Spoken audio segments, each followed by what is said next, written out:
Chapter 771. Mother, sister, just wait for the good news of my meritorious service. Batu encouraged himself in his heart and made up his mind. Then his right hand gripped his saber even tighter. Very quickly, the recruits of the 3 regiments knew that this was not a drill but a real battle. The 6,000 soldiers suppressed the excitement in their hearts and turned it into motivation.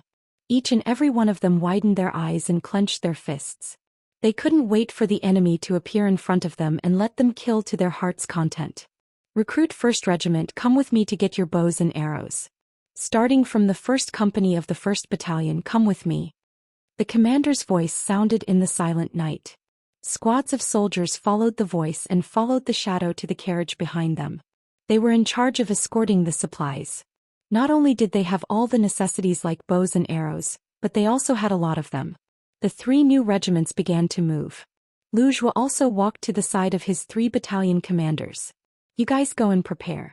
We have already cleared a piece of the snow nearby and it's just enough for the cavalry to spread out. In a while, when the enemy is suppressed by the bows and arrows, you guys have to rush out when you hear the call to charge. Remember, the 6,000 recruits are watching you. Don't smear the reputation of our reinforced 2nd Regiment. Hearing Wuxia's instructions, the 3 battalion commanders said in unison, Commander, don't worry. Just wait and see our performance. From the moment they received the news of the enemy's attack to the time they prepared for battle, Wuxia and his 3 battalion commanders didn't show any signs of panic. Everything was just as Yang Chendong had said. They had to maintain a fighting spirit at all times. Only then could they face the battle calmly and without panic. The mercenary camp was ready to face the enemy. Not far away, after a quarter of an hour, Bai Law finally appeared with his 5,000 cavalrymen. If they had abandoned their horses, they would have saved more than half of the time. This way, the mercenaries wouldn't have time to gather and prepare. Unfortunately, Bai Law missed the golden opportunity to attack. Now that he appeared, he had already become a live target. The reinforced 2nd Cavalry Regiment didn't have any firearms and couldn't kill enemies from a distance. However, each of them had a strong bow and 50 arrows, which gave them great confidence. Bala finally appeared and saw the mercenary tents in the distance. But what puzzled him was that the surrounding area was obviously pitch black, and there wasn't even a single torch. It gave people the feeling that it was as silent as a dead camp. The scene in front of Bella gave her a bad feeling. However, since she had already rushed here, she had no choice but to release the arrow. He could even feel that there were pairs of eyes staring at him from the darkness, but he still gave the order for the entire army to charge. Everyone, abandon your horses and charge forward as infantry. It's time to defeat the mercenaries and spread the fame of our Tatar cavalry. Let's kill them together. Holding his saber high in the air and a small wooden round shield in his left hand, Bora gave the order for the army to charge. Kill. Under the command of their commander, the 5,000 Tatar soldiers roared and charged forward like a tide. In the darkness, the black color was like water, giving off a majestic and boundless aura. The mercenary tents were dark and silent. Under Wuxia's command, all the torches were extinguished.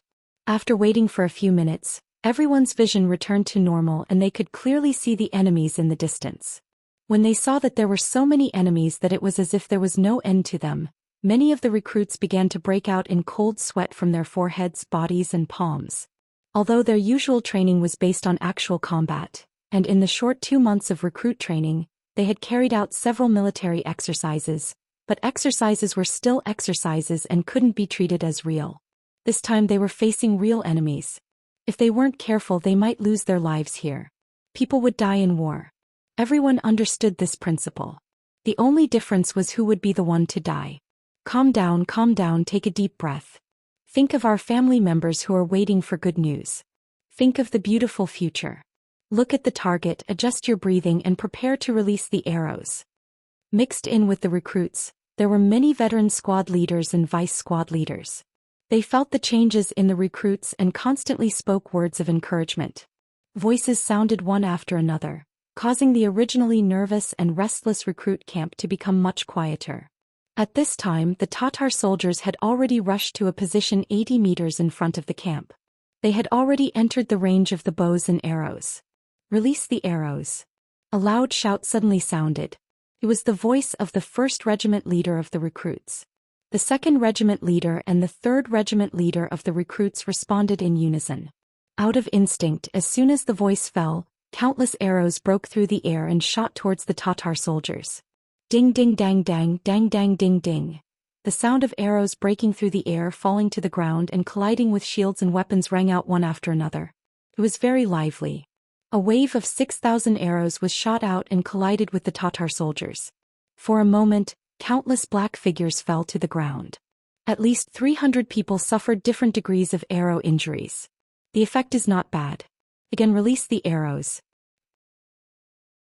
Seeing that 6,000 arrows were shot out, but only 300 of them were killed or injured. The new recruit commander couldn't help but sigh in his heart. Recruits were still recruits after all. They were still too nervous, so much so that most of them didn't perform to their full potential. Voices of encouragement rang out. Compared to before, some of the recruits had already begun to adapt. When they took out their bows from their quivers, their hands were no longer trembling like before. Their gazes had also become much calmer at this moment. Ah, did you see that? Recruits are still recruits. Even this can't hurt us. What are you afraid of? Let's kill together. Bai La was protected by a group of bodyguards. When the arrows came from afar, if it wasn't a shield in front of him, then it was a meat shield. After a wave of arrows, not only was he not injured, but even the bodyguards protecting him were not injured. This result naturally made him overjoyed. In an instant, his self-confidence exploded. He shouted loudly to encourage the soldiers below.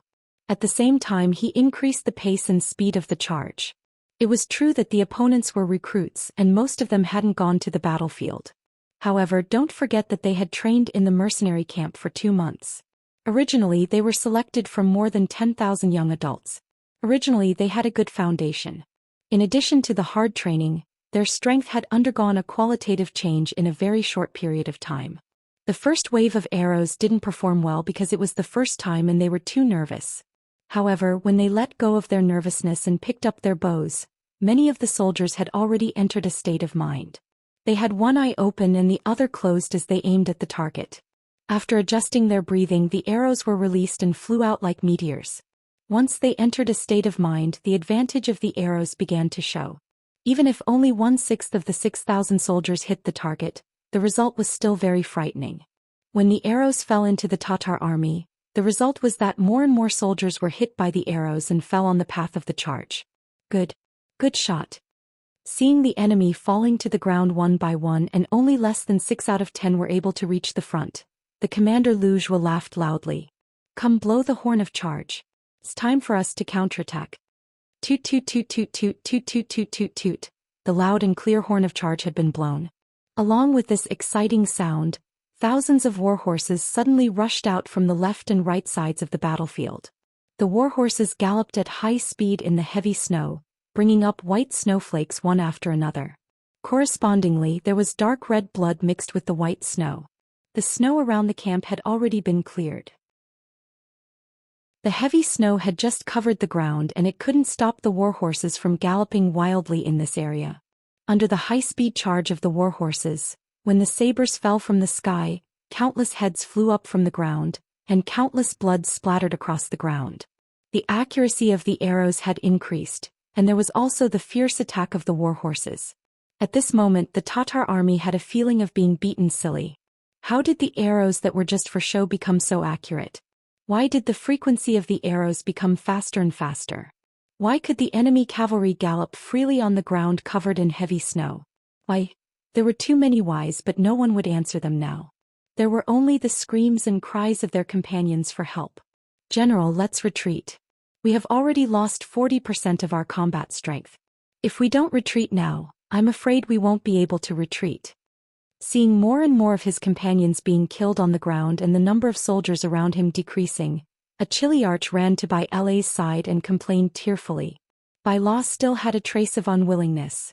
He hadn't really fought with the enemy's recruits yet. He believed that if they could engage in close combat, their advantage would be obvious. This was also the main reason why he dared to bring 5,000 soldiers to fight against the 8,000 mercenaries. However, the situation on the battlefield didn't allow him to do so. Because if the battle continued, he was afraid that it would be like what the Chiliarch said. He would have no chance of escaping. At that time, even if he severely injured the mercenaries, what could he do? Clenching his teeth, his face was filled with unwillingness. After changing his mind several times, Bai La finally gritted his teeth and gave the order, "Retreat. Retreat as you fight. If the enemy dares to charge over, counterattack with all your strength when the snow is thick." Chapter 772. The Tatar army retreated. They came like the tide and left like the ebbing tide. Seeing this, the 6,000 recruits cheered in excitement. Then someone shouted, "Kill!" Then the 6,000 soldiers chased after the retreating Tatar army. Due to the terrain, the 2,000 veterans of the 2nd Cavalry Regiment had limited space to move around. When they chased the enemy into deep snow, the only thing they could do was to watch the enemy escape. At the very least, they could only fire a few more arrows. However, the new soldiers who relied on their legs didn't care about this. They charged through the thick snow and rushed in front of the Tatar soldiers running behind them. They brandished their swords and hacked at them. The number of soldiers in the new regiment was too many. Perhaps they didn't have much experience in fighting, or perhaps it was their first time seeing blood. However, when 4 or 5 or even more recruits simultaneously attacked a veteran, even if the veteran's strength wasn't bad, 2 fists were no match for 4 palms. In the end, after leaving behind nearly 100 corpses, they fled in a sorry state. Withdraw the troops and return to camp. Following the military strategy of not chasing a cornered enemy, Wuxia promptly ordered the overly excited recruits to stop. The snow in front of them was too thick. If they fought there, no one would be able to gain an advantage. And he wouldn't do a losing trade. The commander gave the order. Following orders was always the first lesson for the recruits. No matter how dissatisfied they were, they could only obediently retreat. Then they counted the spoils of war and the number of enemies killed. Originally, Bai La was prepared to counterattack halfway.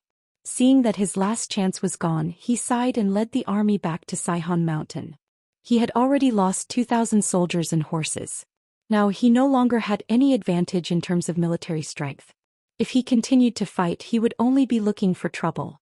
In the end, it wasn't that Bai La didn't have a chance to win. If he could have abandoned his horse at the earliest moment and suddenly attacked, the 3 new regiments wouldn't have enough time to assemble. Under the chaos, they wouldn't be able to form an effective resistance. Only the heavens knew what the result would be. The failure of command made Bai La return in failure. He didn't seize the fleeting opportunity. Wuxia ordered people to clean up the battlefield and count the results. At the same time, he ordered people to quickly report the results to the 6th young master at the front. In the warm tent, Yang Qindong, who was sitting beside the stove, already knew the news of the Tatar army on Saihan Mountain. However, he didn't care much. He was still very confident in Wuxia's 2nd Cavalry Regiment. As for the 3 new regiments, they might suffer some losses in this battle, but how could this not be a training exercise? It was not a bad thing to let them feel the true atmosphere of war and to let them know the cruelty of war. When Beta Persei hurriedly entered the tent and reported the results of Wuxia's 2nd Cavalry Regiment and explained that the Tatar army had retreated, Yang Qindong's face didn't show the slightest shock. It was as if all of this was expected and normal. In contrast, Beta Persei's reaction was not as calm as Yang Qindong's. Seeing that he didn't speak, Beta Persei said, "Young master, this Tatar army on Saihan Mountain is really wretched. We haven't even gone to find trouble with them, but they have already set their sights on us. Young master, please grant me permission. I'm willing to make a trip to the 2nd Regiment. Together with Regiment Commander Wuxia, we'll kill our way up Saihan Mountain and pull out this malignant tumor beside us." Young Heir was a little angry. Of course, he also wanted to make a contribution. Although he was a servant of the Yang family and should be by Yang Qindong's side, he didn't want to miss the opportunity to perform well on the battlefield. No need. Yang Qindong shook his head and said indifferently, "They won't be able to do anything. Let them stay there for now. When the time is right, we will naturally clean up these bugs." It was freezing cold outside and it was snowing heavily. It would be extremely difficult to rush up Saihan Mountain at this moment. There was no need to spend so much effort to deal with an enemy that couldn't threaten their safety at all. In the end, Saihan Mountain was not the target of this military attack. Taking down Tulu City and opening up the passage from the first city to Baiming was the first thing to do. With Yang Qindong's personality, once he set a goal, he would definitely achieve it.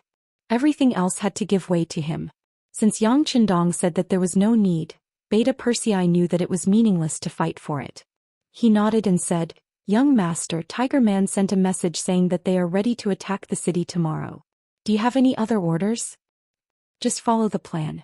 "I don't have any special orders." Yang Qindong shook his head again. Before leaving, he had talked to Tiger Man about what to do. This person had been with him for a long time and knew best in his heart what to do. Tiger Man really knew what Yang Qindong was thinking. If it weren't for the special geographical location of Tulu City, with just the 10,000 Tatar army, they wouldn't be able to withstand the pressure of the army. What Yang Qindong wanted was a safe passage. That being the case, Tulu City must be taken down. Not only that, but the damage must not be too serious. Otherwise, how could a ruined city house the army and the people? In this world of ice and snow, even if they wanted to rebuild the city, the conditions were not enough.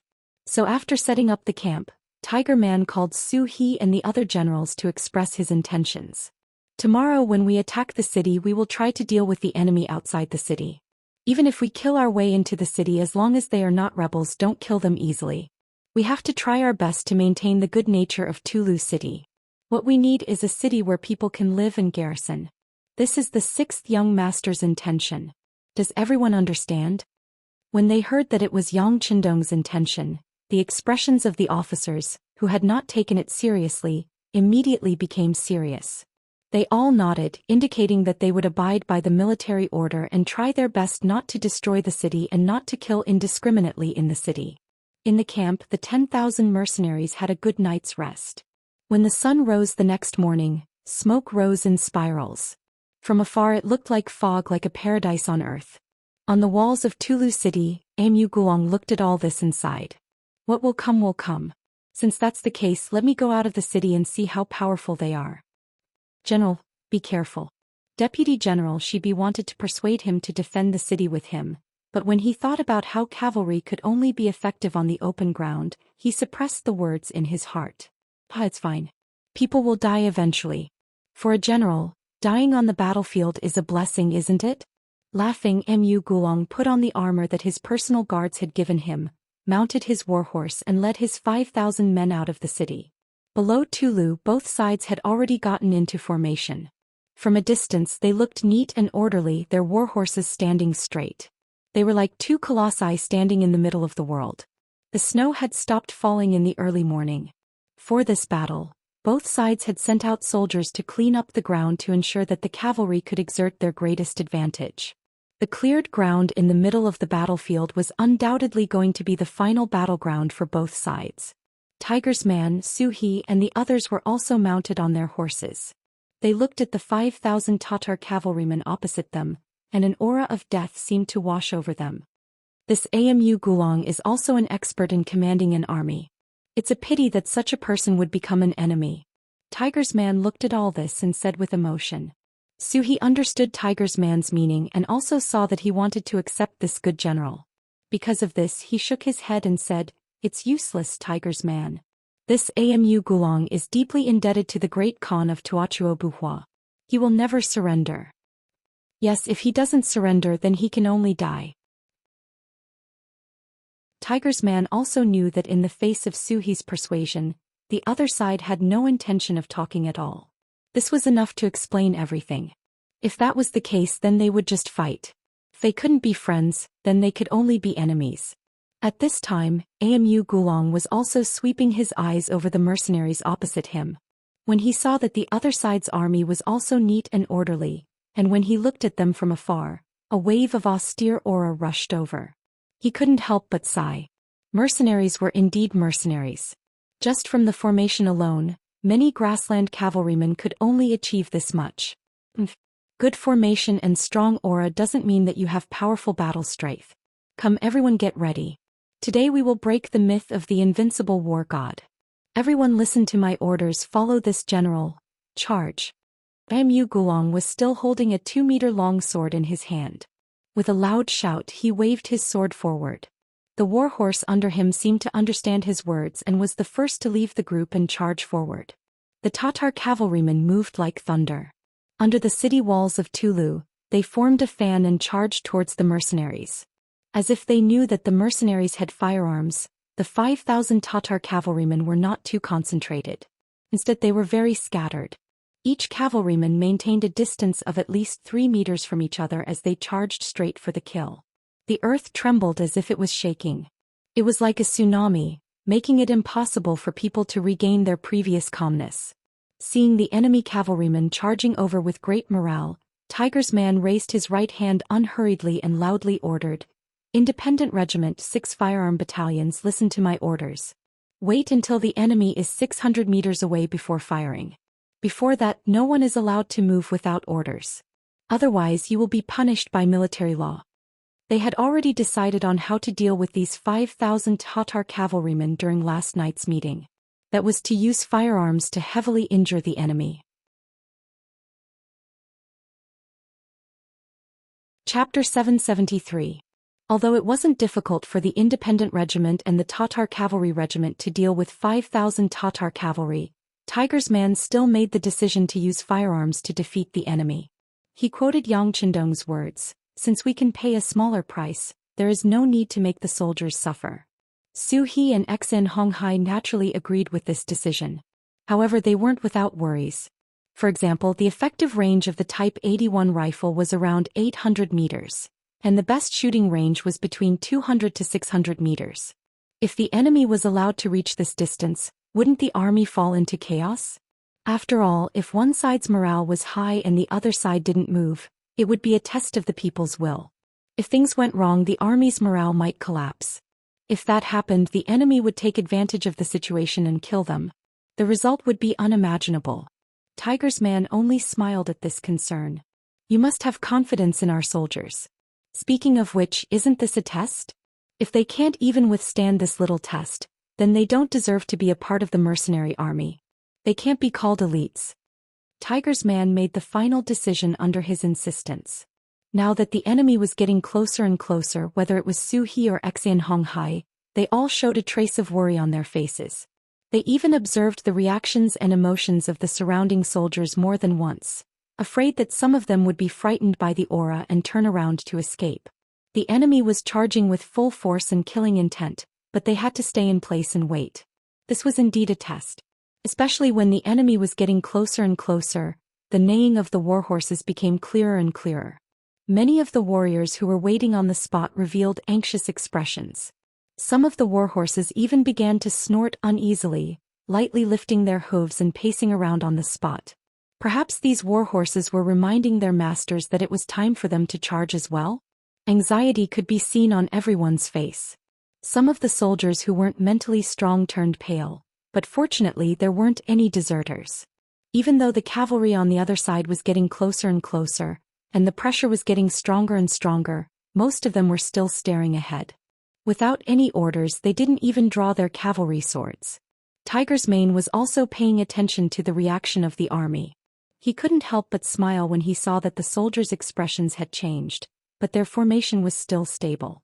It was said that the battlefield was the best place to test and train a warrior. It seemed that this was indeed the case. Of course, Hu Mang still had a sense of propriety when doing things. He knew that going too far was bad. Seeing that the pressure on the soldiers had reached a peak, he finally gave the order. "Everyone listen up. Draw your swords." As soon as he shouted, the trumpeter beside him immediately blew a very short bugle call. This was one of the characteristics of mercenaries. Most of the time they would use loud bugles to replace the traditional signal flags. Compared to the command flag, which they had to stare at closely, the sound of the bugle could be heard more clearly, allowing them to make the correct judgment and action immediately. Shua. The sound of swords being drawn rang out in unison. Thousands of cavalry did the same action in unison, giving off a very imposing feeling. Just this one action instantly lifted the spirits of the soldiers who were originally in low spirits. At this moment, the Tatar cavalry on the other side was already 800 meters away, and they were still charging forward. Mu Gulong, who was charging in the middle of the troops, was flushed red with excitement. He originally thought that he would definitely lose this battle because he didn't have enough troops. In fact, he came this time with the mentality of facing death with equanimity. The only difference was that he wanted to see how many enemies he could kill in the end. However, he never thought that the mercenaries would be so careless and allow him to bring his troops closer. Could it be that the commander of the enemy didn't know that in order for the cavalry to display their strength, they had to constantly charge and increase their speed, relying on the advantage of speed to increase the power of their swords? Mu Gulong cursed the idiocy of the enemy commander in his heart. He became more and more excited as he saw the hope of victory. He believed that as long as he charged forward, once he entered the camp of the mercenaries, even if the enemy had guns, they wouldn't be able to do anything to him. Perhaps he would really become the first grassland army to defeat the mercenaries. Mu Gulong was very happy, and the cavalry following him were also very excited. They urged their horses to charge forward with all their might, increasing their speed to the maximum. They wanted to charge into the camp of the unprepared mercenaries, and then inflict heavy damage to them to obtain the final victory. Their speed was increased to the maximum, and the distance of 200 meters was covered in a flash. When the distance between the two sides reached 600 meters, Tiger's man's eyes narrowed, and he loudly gave the order to open fire. The sound of the bugle call to open fire broke the silence of the battlefield once again. The 6 battalions of independent soldiers holding the Type 81 rifles rode on their horses holding their guns. They had already adjusted their breathing and even aimed at the enemy. Their right index finger moved and the scene of 10,000 guns being fired at the same time appeared. Bang bang bang bang. The sound of gunfire was loud and the golden bullets flew toward the Tatar cavalry. Both sides collided on their respective paths, causing flowers to bloom and blood to splatter. When the bullets entered the human body under the powerful force, some of the bullets directly sank into the human body, causing damage to the tissues. Some of the bullets simply rushed out and entered the body of the second cavalryman behind, causing continuous damage. The sudden sound of gunfire had already made Mu Gulong cry out in his heart. However, he didn't know much about the new continuous fire guns, so he thought that the mercenaries opposite him were like the Great Ming Dynasty's Divine Arms Battalion, and that their guns could only shoot up to 100 meters away. The reason why the enemy opened fire now was just to create a kind of momentum and put a huge psychological pressure on his soldiers. It was precisely because he didn't think much of it that when he heard the gunfire, Mu Gulong immediately shouted to the cavalrymen beside him, "Everyone, don't panic. Their guns can't shoot that far. They're just trying to scare." Before he could finish his sentence, or rather he was only halfway through when the scene in front of him shocked him. He realized that many of his soldiers had fallen off their horses at this moment. Although some of them didn't fall off their horses, their bodies were already covered in blood and more blood was flowing out. In the end, they lay on their horses, fainting from excessive blood loss or dying from blood loss. Open fire. Tiger's man was relieved when he saw that the first wave of enemies from afar had suffered countless casualties. At this time, if he led the army to counterattack, victory was already in his grasp. However, since he still had cannons in his hands, he naturally had to make good use of them. The 6th young master had said that wasting resources was an extremely shameful thing. A new military order was issued and the loud bugle sounded again. The 2 100mm sniper cannons at the rear that could shoot thousands of meters away were immediately loaded with shells. 2 seconds later, they flew out of the barrels and landed at the coordinates that had been adjusted long ago. Boom, boom. 2 deafening sounds that could even shatter one's eardrums rang out and landed in the central area of the Tatar cavalrymen. Caught off guard, the cavalrymen in that area were blown off their horses, and they were dizzy from the bombardment. Especially at the place where the shells landed, a few unlucky cavalrymen didn't even have a corpse left. It was as if they had suddenly disappeared from the world. If the gunshots were just an appetizer that greatly hindered the Tatar cavalrymen's forward momentum, then the sudden appearance of the artillery was like a hammer that heavily smashed people's hearts, causing an unprecedented panic. Blow the bugle call, charge. Seeing that the enemy's formation was in chaos, and many cavalrymen were even circling around in place, not knowing where was safe, Tiger's man knew that the opportunity to launch the attack had come. Immediately he shouted loudly. When the loud bugle call resounded in front of the vast land, countless mercenary cavalrymen began to charge forward. They shouted loudly and released the unhappiness in their hearts just now. They waved their sabers and directly rushed towards the Tatar cavalrymen's formation that was already in chaos. At the rear of the Tatar cavalrymen, the 2 cannons extended in the direction of attack, and the 2 shells landed here, making the cavalrymen who were walking at the back feel the threat. The 2 cannons caused at least 100 casualties. The Tatar cavalrymen had never seen such powerful weapons before, so they scattered and fled. They didn't dare to gather together and slowly advance like before. The rear army was in chaos and the middle army was also in chaos. This bad sign started to spread to the entire battlefield. Without the support of the middle army and the rear army, Amu Gulong, who was in the front army, seemed to have become a lone army. Looking at the less than 500 cavalrymen around him and the countless mercenary cavalrymen rushing toward him, he was like a fugitive who had walked into a dead end. There was no door to heaven. "General, what should we do?" Seeing that the middle of the army and the front of the army had already lost contact, a guard beside Amu Gulong anxiously asked. At this moment, Amu Gulong's face revealed a firm expression. He gritted his teeth and made the final decision of his life. Kill with me, fight with them. At this time, Amu Gulong made the decision to repay the kindness with his life. Based on the care that the Great Khan had given him in the past, he couldn't choose to surrender to the mercenaries like the others. Since that was the case, he could only fight with his life on the line.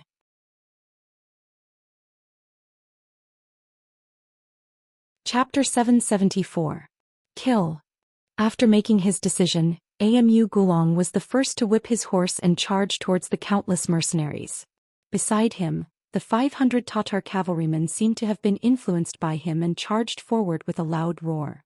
"General Suhi, I'll leave this place to your Tatar cavalry. Soldiers of the independent regiment, follow me and charge from both sides."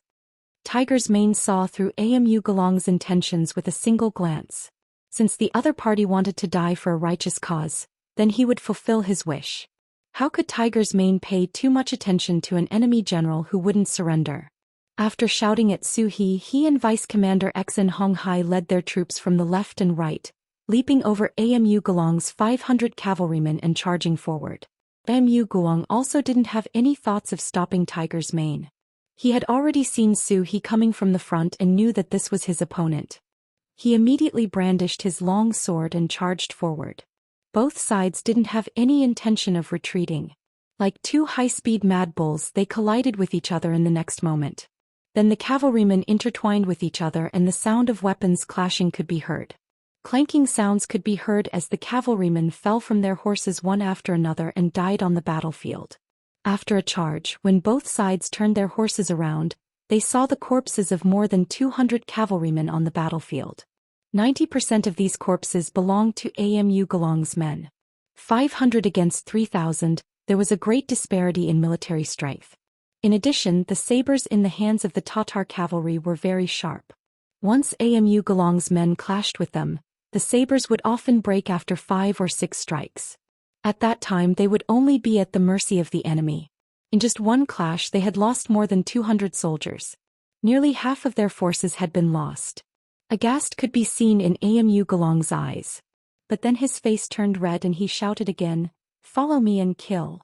The second clash began. Sabers were waved, shouting, and war horses neighed. There were 3,000 people on one side and 200 on the other. Once again they clashed. Amu Gulong brandished his 3-meter-long blade, continuously slashing about. He had exchanged blows with at least 7 mercenaries, killing 2 of them on their horses. However, he was also tired to the point where he was gasping for breath. When he turned around to look at his horse again, he saw another 200 or so corpses on the battlefield. Most of them were still his subordinates.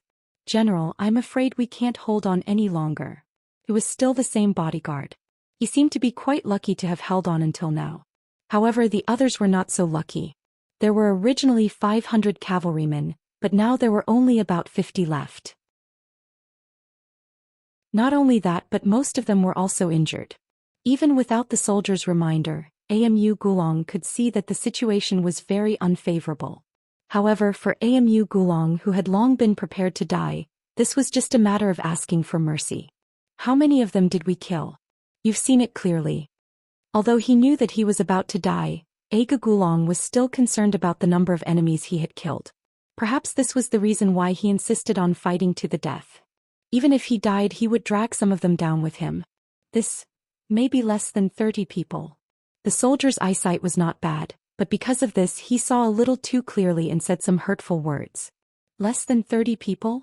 Hearing this answer, Amu Galong's face flashed with a very awkward expression. Of course, this was because his military strength was not as good as the enemy's.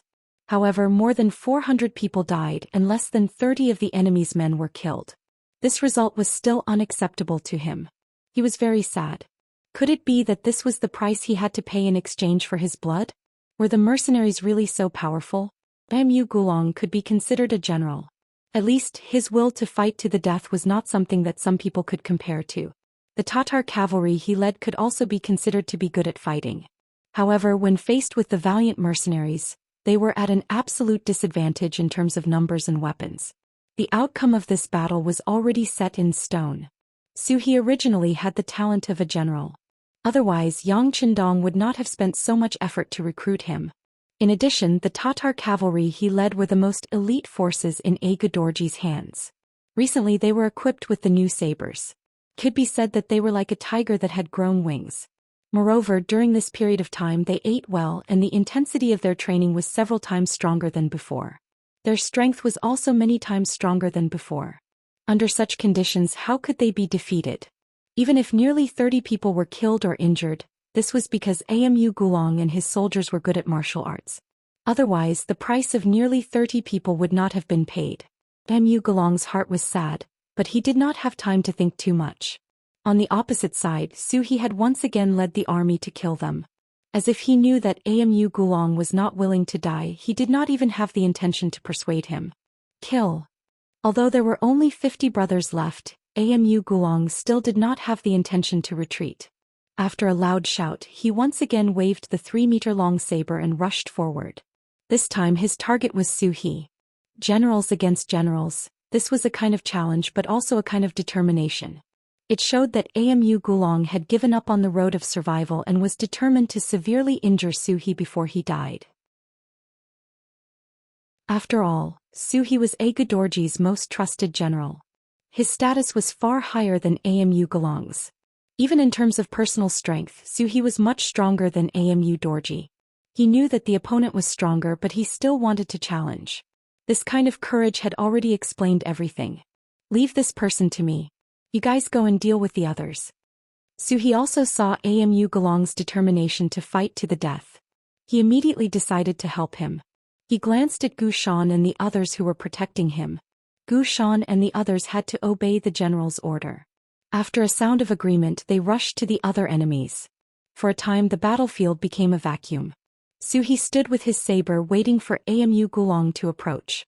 In the distance, a man and a horse were approaching quickly. The 3-meter-long broadsword had already been raised. When they were 3 meters away from Xu He, the broadsword fell from the air and pressed down with the whistling sound of the wind. Clenching the saber in his right hand, Xu He stared at Amu Gulong's every move. When the saber fell, he moved sideways and raised his saber to cut it. Under the powerful arm, the collision of the two weapons caused a spark. Under the huge force, the saber was indeed crooked. Under the collision of the saber, it almost fell out of his hand. Forcibly holding the 3-meter-long saber, Amu Gulong's face showed a shocked expression. He had long heard that Xu He was an all-rounder. Before, he didn't take it seriously. It wasn't until he really fought with him that he realized that a famous general was indeed a famous general.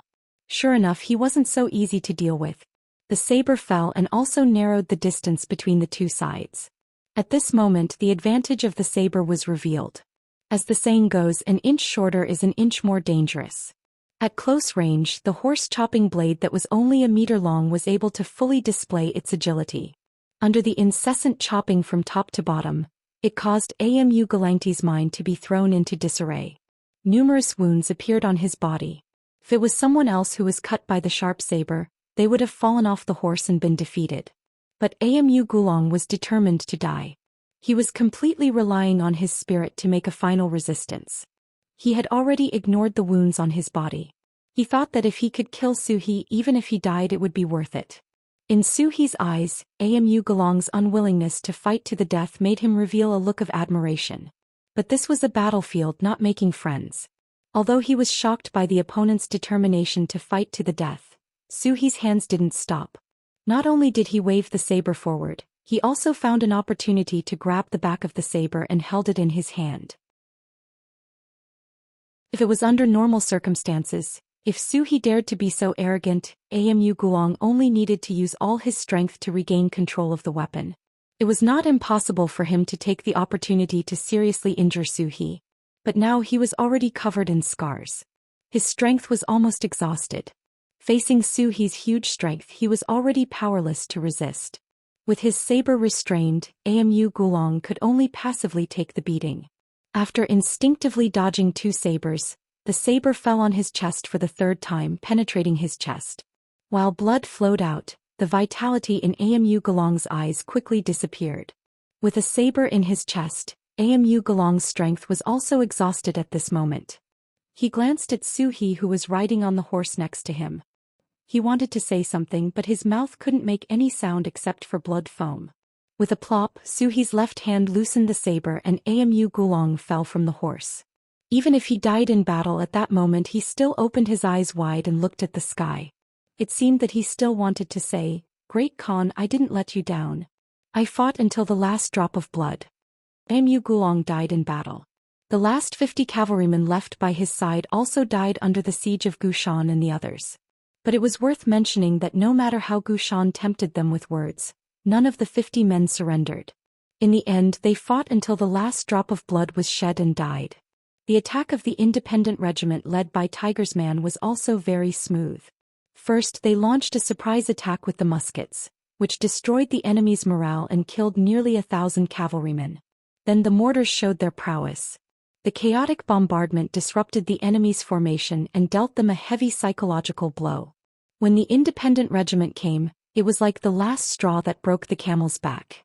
The Tatar cavalrymen, whose morale had fallen to the bottom, became a turtle in a jar, a fish in a net. Those who surrender can live, those who resist will be killed. Tiger's Man shouted, and the soldiers of the independent regiment also shouted.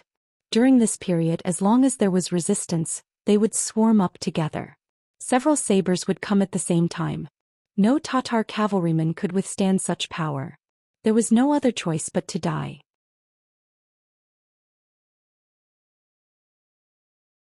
Chapter 775. I Surrender. Seeing that the general situation was about to change, not even knowing whether the main general Amu Gulong was alive or dead, facing the impressive momentum of the independent regiment, the Tatar cavalry finally threw down the weapons in their hands, jumped off their war horses and knelt on the ground. Under the pressure, more and more people chose to surrender. They weren't like Amu Gulong, who had received favors from the Great Khan. They joined the army just to make a living. Besides, didn't they see that there were also Tatar cavalry among the mercenaries? Didn't they also surrender? Since there was a precedent when it came to surrendering, no one seemed to be so resistant. Of the 5,000 Tatar cavalry, 2,000 were killed and 3,000 surrendered. Tiger's Man Su He's troops only lost less than 150 people, not even a tenth of the enemy's. This was definitely a great victory. Come, take the captives away. Watch them carefully but don't abuse them. Everyone else, push the cannons up and prepare to attack the city. After dealing with the 5,000 enemy cavalry, Tiger's Man's gaze fell on the city of Tulu. He had given the young master a military order yesterday, saying that he would definitely take down the city today. He couldn't go back on his word. For others, it was undoubtedly difficult to take down a city in one day or even impossible. However, for Tiger's Man, who had cannons and muskets, this was nothing. Below the city walls of Tulu, Shibi saw everything that happened below. Especially when he saw Amu Gulong die on the battlefield, his eyes quickly became moist. Speaking of which, Shibi was a chess piece that the Great Khan had placed beside Amu Gulong to monitor him. In other words, from a certain point of view, they weren't trusted. It was just that he could see that Amu Gulong didn't want to believe it. In the end, it was the so-called art of balance, which was why the relationship between the two wasn't very good. But no matter what, they had worked together for a while. Seeing Amu Gulong die in front of him, he more or less felt sad. General Amu Gulong, with your death, my mission is complete. Next, I will do my best to defend the city, but he didn't continue because he had already made up his mind. But he still wanted to see the true strength of the mercenaries. He looked at the Tatar soldiers on the city walls and shouted, "Everyone, prepare your bows and arrows." Once the enemy gets close to the city, shoot them back. Using bows and arrows to defend a city was the most commonly used method of defending a city. If it was summer, they would also get some kerosene and catapults, which would greatly increase their defensive capabilities. The archery ability of the Tatar soldiers was still very strong. At the very least, their accuracy was much higher than the Ming Dynasty army. This was related to the environment they grew up in. Horses and bows were always indispensable. However, when facing mercenaries with firearms, everything was a different story. Send someone to tell them to open the city and surrender. Then we won't hurt the soldiers and civilians in the city. Otherwise, don't blame us for being rude. Tiger's Mane looked at the Tatar soldiers on the city walls with a pair of binoculars, and said with a snort of contempt, "I'll do it." Vice Commander Xin Honghai took the initiative to accept the task. He took a self-made iron horn and rode out alone. When he was 150 meters away from the city walls, he suddenly stopped, and then his loud voice had a chance to show off. "Soldiers on the city walls, listen up." As Xin Honghai shouted, the expressions of the Tatar soldiers on the city walls changed again and again. At this time, many of them couldn't help but look at General Shibi. Obviously, they all knew that if General Amu Gelong's 5,000 cavalrymen were defeated, their 5,000 infantrymen without war horses would not be able to resist at all. If they continued to fight, they would die. If they surrendered, they might find a way to survive. How could Shibi not see the thoughts of the soldiers on the city walls? But if he didn't even fight, he would be letting down the dead Amu Gelong. So he said loudly, "Brothers, I know what you're thinking. But after all, this is a siege, not a cavalry charge. I think we still have the strength to defend the city. If we can't win, it's not too late to surrender. I think you all still like the feeling of freedom." Shibi's understanding of the people's hearts was immediately met with a wave of support from the soldiers. At this moment, the Tatar soldiers standing on the battlements stared at the mercenaries on the city walls. It was as if they were saying, "If you want to come, we'll serve you with bows and arrows." Xin Honghai shouted a few times but didn't hear any response. He patted his horse and returned to Tiger's Mane's side. He spread out his hands and said, "Tiger's Mane, they won't surrender." "Aha, if they don't surrender, then we'll make them surrender. Men, prepare the cannons. Musketeers, go forward and fire 200 meters away. The rest of the cavalry, get ready to charge with me," Tiger's Mane said with a face full of confidence. With his muskets and cannons, he really didn't put Tulu City in his eyes. The city walls were quickly prepared. 6 battalions, totaling more than 2,000 gunmen, slowly advanced. They stopped 200 meters away from Tulu City. Then they lined up in a straight line and aimed at the city wall. On the city gate tower, between the battlements, Shibi was leading thousands of Tatar soldiers to look down. Originally, they had prepared their bows and arrows to give the enemy a head-on blow. But when they saw the enemy stop 200 meters away, they all looked down curiously. They didn't know what the mercenaries were going to do next. They couldn't be blamed. Their understanding of muskets was completely based on the impression the Ming Dynasty gave them. At that time, muskets could only fire up to a distance of 100 meters. It wasn't much different from bows and arrows. The only difference was that it seemed to be more lethal. During the battle with the Ming Dynasty, because of the distance, they couldn't see clearly how Amu Gelong's cavalry was hit. The Tatar soldiers still had a confused expression. The 6 battalions of mercenaries didn't hold back. Most of them were auxiliary soldiers. Some of them even had the qualifications to take the cold front test. During this period of training, their strength had reached a new level. Now that they were facing an enemy close by, they were already full of fighting spirit.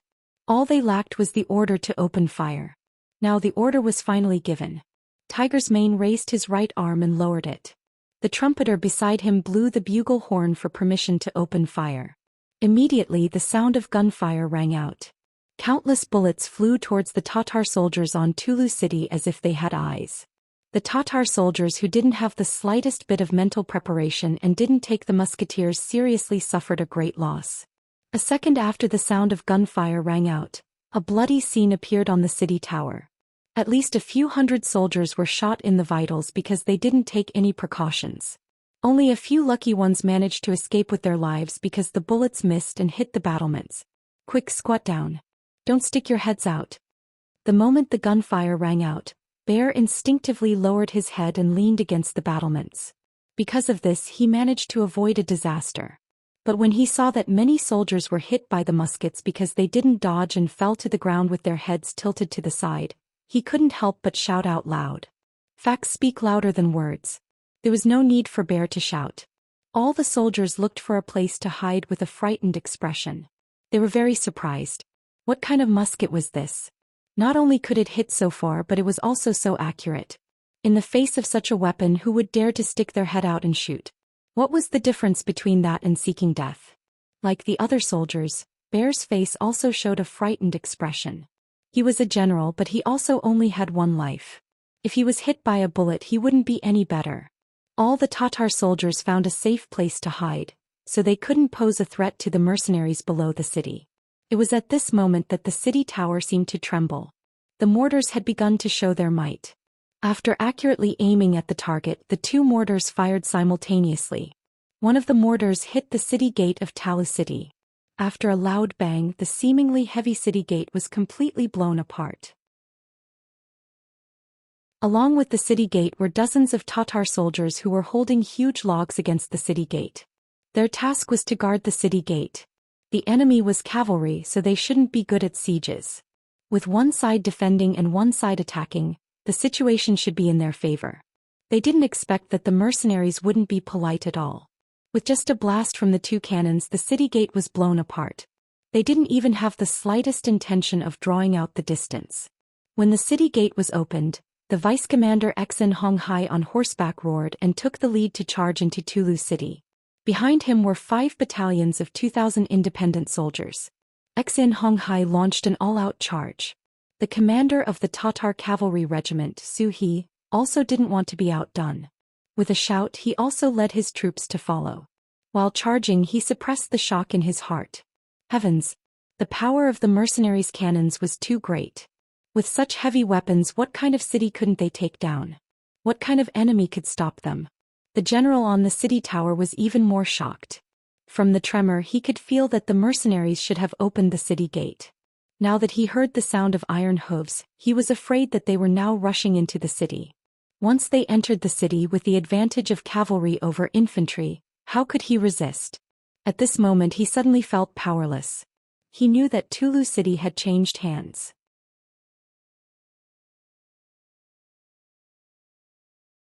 Chapter 776.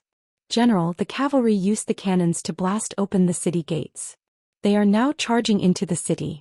Our soldiers can't stop them at all. A Chiliarch frantically crawled over to Shibi, who was still hiding behind a battlement, and spoke with an urgent expression. Can't stop them. Shibi seemed to be talking to himself. Yes, we can't stop them. Many of the soldiers below the city had already surrendered. Actually, we can't blame them. The difference in strength between the two sides is too great. Plus, our brothers haven't had a full meal for a long time. We even killed more than half of our war horses. We don't have enough strength to continue fighting with them. The Chiliarch explained to the soldiers below. After Tuachuo Buhua was ambushed by Yes Hen and his brother Agar Dorje, he retreated under the protection of his loyal general. From that moment on, the 10,000 Tatar soldiers guarding the city of Tulu no longer had any supplies. As a rootless tree, in order to save themselves, they first launched an attack on the northern Ming territory by raiding grain and grass. However, not only did they not manage to steal much, they were also surrounded by the cavalry sent out by the northern Ming's Wanquan department. If it weren't for the Tatar cavalry's bravery, they would have suffered a great loss. Since Baiming's side didn't gain any benefits, they could only target the grasslands and rob some of the herdsmen. However, this kind of behavior quickly forced the people of the grassland nearby to flee even further away. When the food in the city became less and less, Amu Gulong had no choice but to order the slaughter of the horses. This was also the reason why there were 10,000 Tatar soldiers but only 5,000 cavalry. Half of the missing horses were eaten by the Tatar soldiers themselves. They knew their own situation best. If the mercenaries were ordinary, the Tatar soldiers might be able to muster up the courage to fight and maybe even steal some food from them. But now, facing the mercenaries who were clearly stronger than them, they would die if they continued to resist. Knowing this, it wasn't a big deal that some soldiers chose to surrender. Since the soldiers below the city have surrendered, let's surrender too. Tell the brothers to stop resisting and surrender. Shibi let out a long sigh as if he had made a very difficult decision. After saying these words, his whole body relaxed. It was as if from this moment on he had put down a heavy burden on his body. White flags were suddenly hung on the city walls of Tulu City. Under the sunlight they looked pale and powerless. When Tiger's Mane saw this scene, he laughed loudly. Ah, the Tatar soldiers have surrendered. Enter the city. The mercenaries entered the city more than 2 hours earlier than planned. Tiger's Mane's original plan didn't fully unfolded. This made him full of disdain for the 5,000 Tatar soldiers guarding the city. The way he saw it, even with the advantage of the city, the resistance was so weak. The general guarding the city was too incompetent. However, all of this changed because of what he saw after entering the city. When Tiger's Mane entered the city, Su He and Exen Honghai had already completely controlled the situation here. Even Shibi and the others were brought down from the city tower. They knelt on the ground and waited for Tiger's Mane to inspect and inspect. Riding a tall horse into the city, Tiger's Mane originally wanted to ridicule the enemy's general and suppress the enemy's morale. But when his eyes fell on Shibi and the soldiers beside him, he was surprised to find that they didn't look like an army. They didn't look like the valiant and mighty grassland warriors at all. Each of them looked sallow and emaciated. Their clothes looked so big on their bodies. They looked like children wearing an adult's robe. It was so inappropriate. Of course, the Tatar soldiers weren't so poor that they didn't even have clothes to wear. The reason for this was because they were malnourished for a long time. They didn't have enough food to fill their stomachs. As a result, each of them had lost a few kilograms or more. This made them look so out of place with the clothes they were wearing. Tiger's Mane rode on his horse.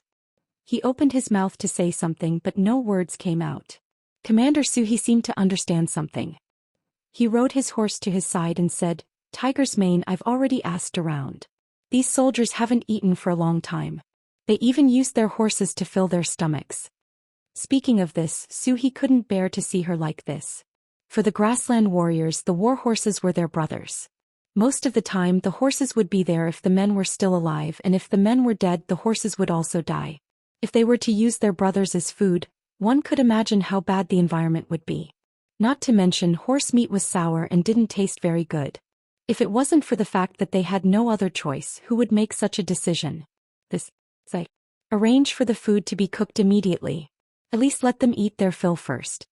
Tiger's Mane suppressed all the words he wanted to say. He finally understood why the Tatar soldiers who always looked powerful were so useless today. Presumably, without food, even if they were mercenaries, how much of their strength could they display? Su He thanked Tiger's Mane on behalf of these soldiers. Hearing Tiger's Mane's order, Su He sighed.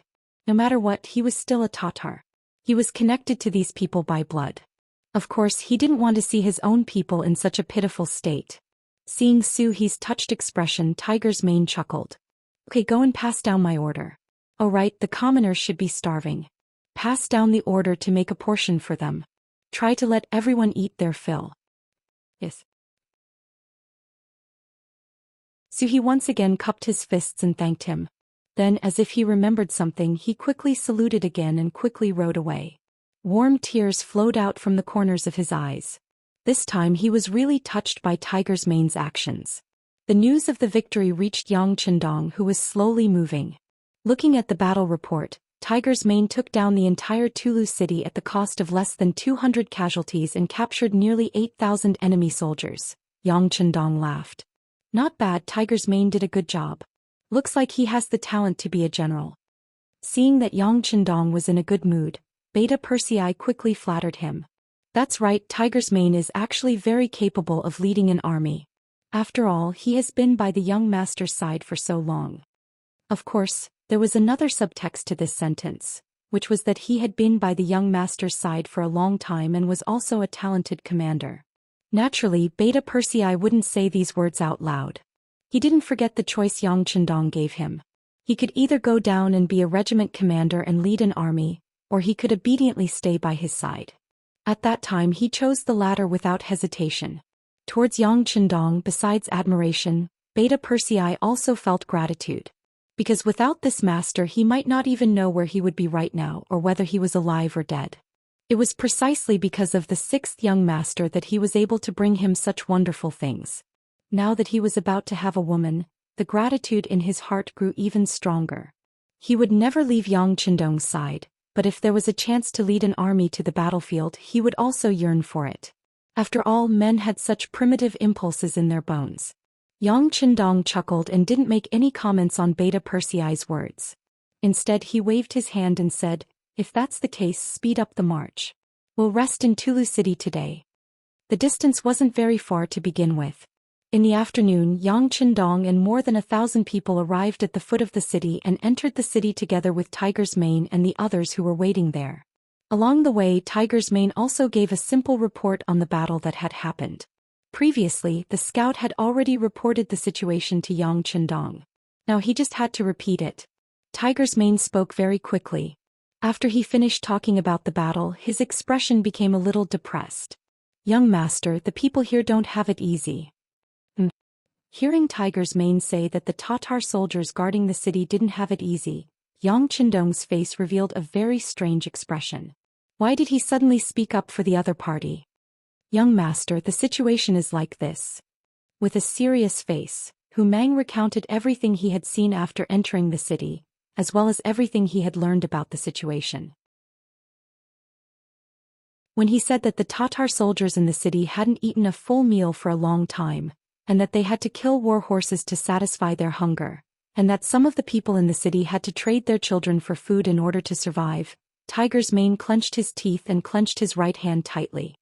He had a very pained expression on his face. Yang Qindong's face darkened when he heard the words "trade their children for food." Of course he knew what this meant.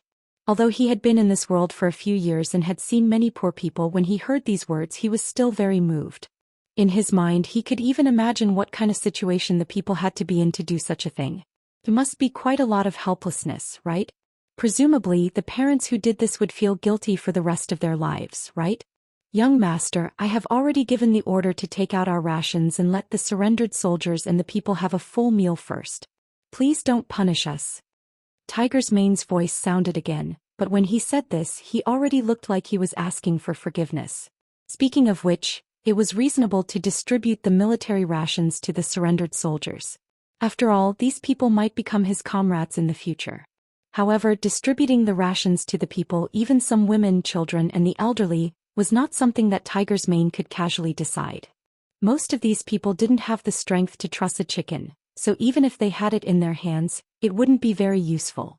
Although the mercenaries already had 2,000 mu of greenhouses in the first city, which could solve a part of the food problem, most of the food still had to be transported by sea from Red Nest City. The manpower and material resources required were too large. Now that the military rations were distributed like this, Tiger's Mane should ask for forgiveness.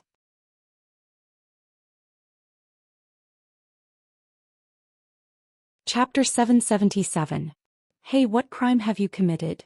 Yang Qindong casually waved his hand. Although we don't have the ability to let all the people in the world live a good life and eat their fill, as long as we are willing to work hard, this problem will eventually be solved. What you did was not wrong. Thank you, young master. Tiger's Mane also knew that since he had been by Yang Qindong's side for so long, he could still make this decision. Even if he was wrong, he would not be punished too much. However, he also had to show the appropriate attitude because from a certain point of view he was a servant and Yang Qindong was the master. Yes, not only did you not do anything wrong, but you also contributed greatly to being able to take down Tulu City at such a small price. Actually, with the current strength of the independent regiment, you already have the conditions to become a division.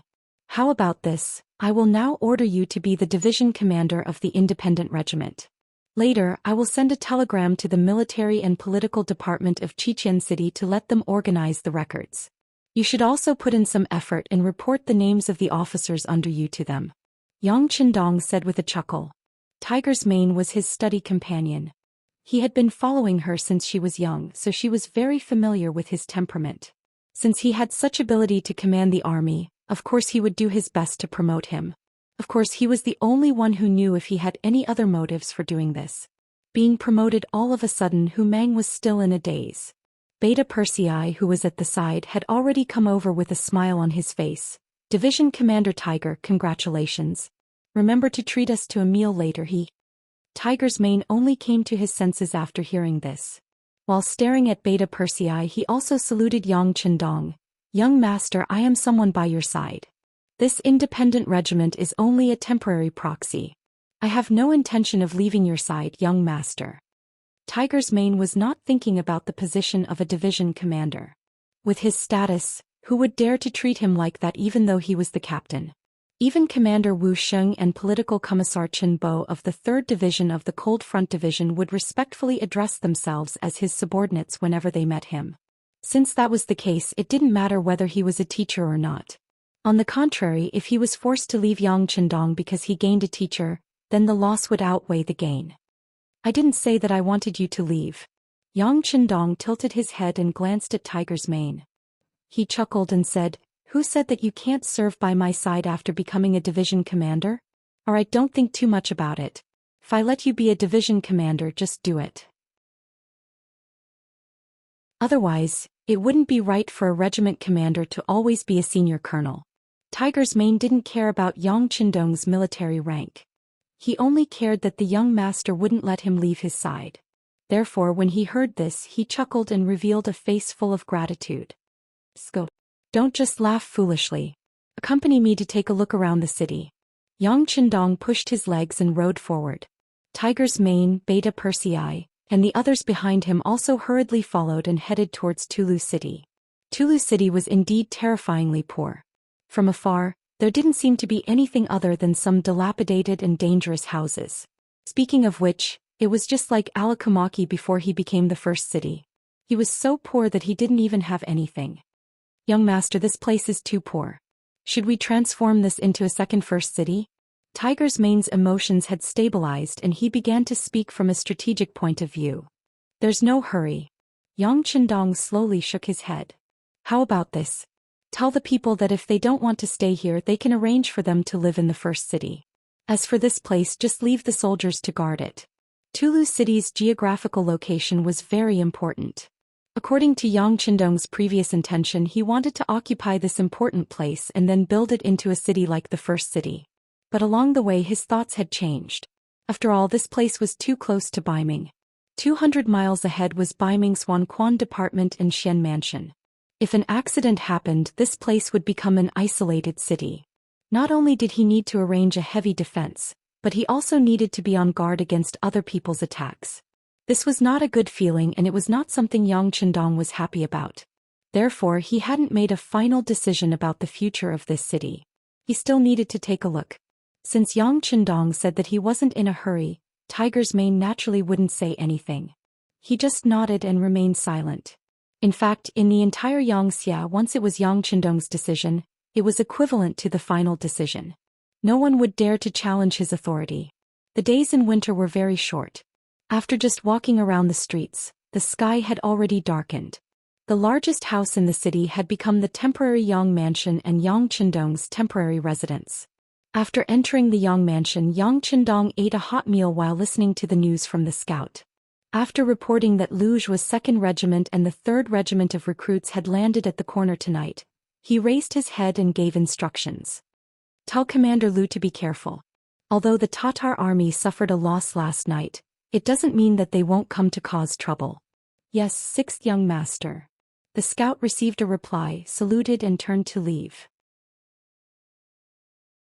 But as soon as he left, Tiger's mane strode into the hall and came in front of Yang Qindong, who had already stuffed the last mouthful of rice into his mouth. Young master, Commander Su He is here. He said that he has something to report to you. Ask him to wait in the hall. Yang Qindong took the towel from Beta Persei, wiped his hands and nodded lightly.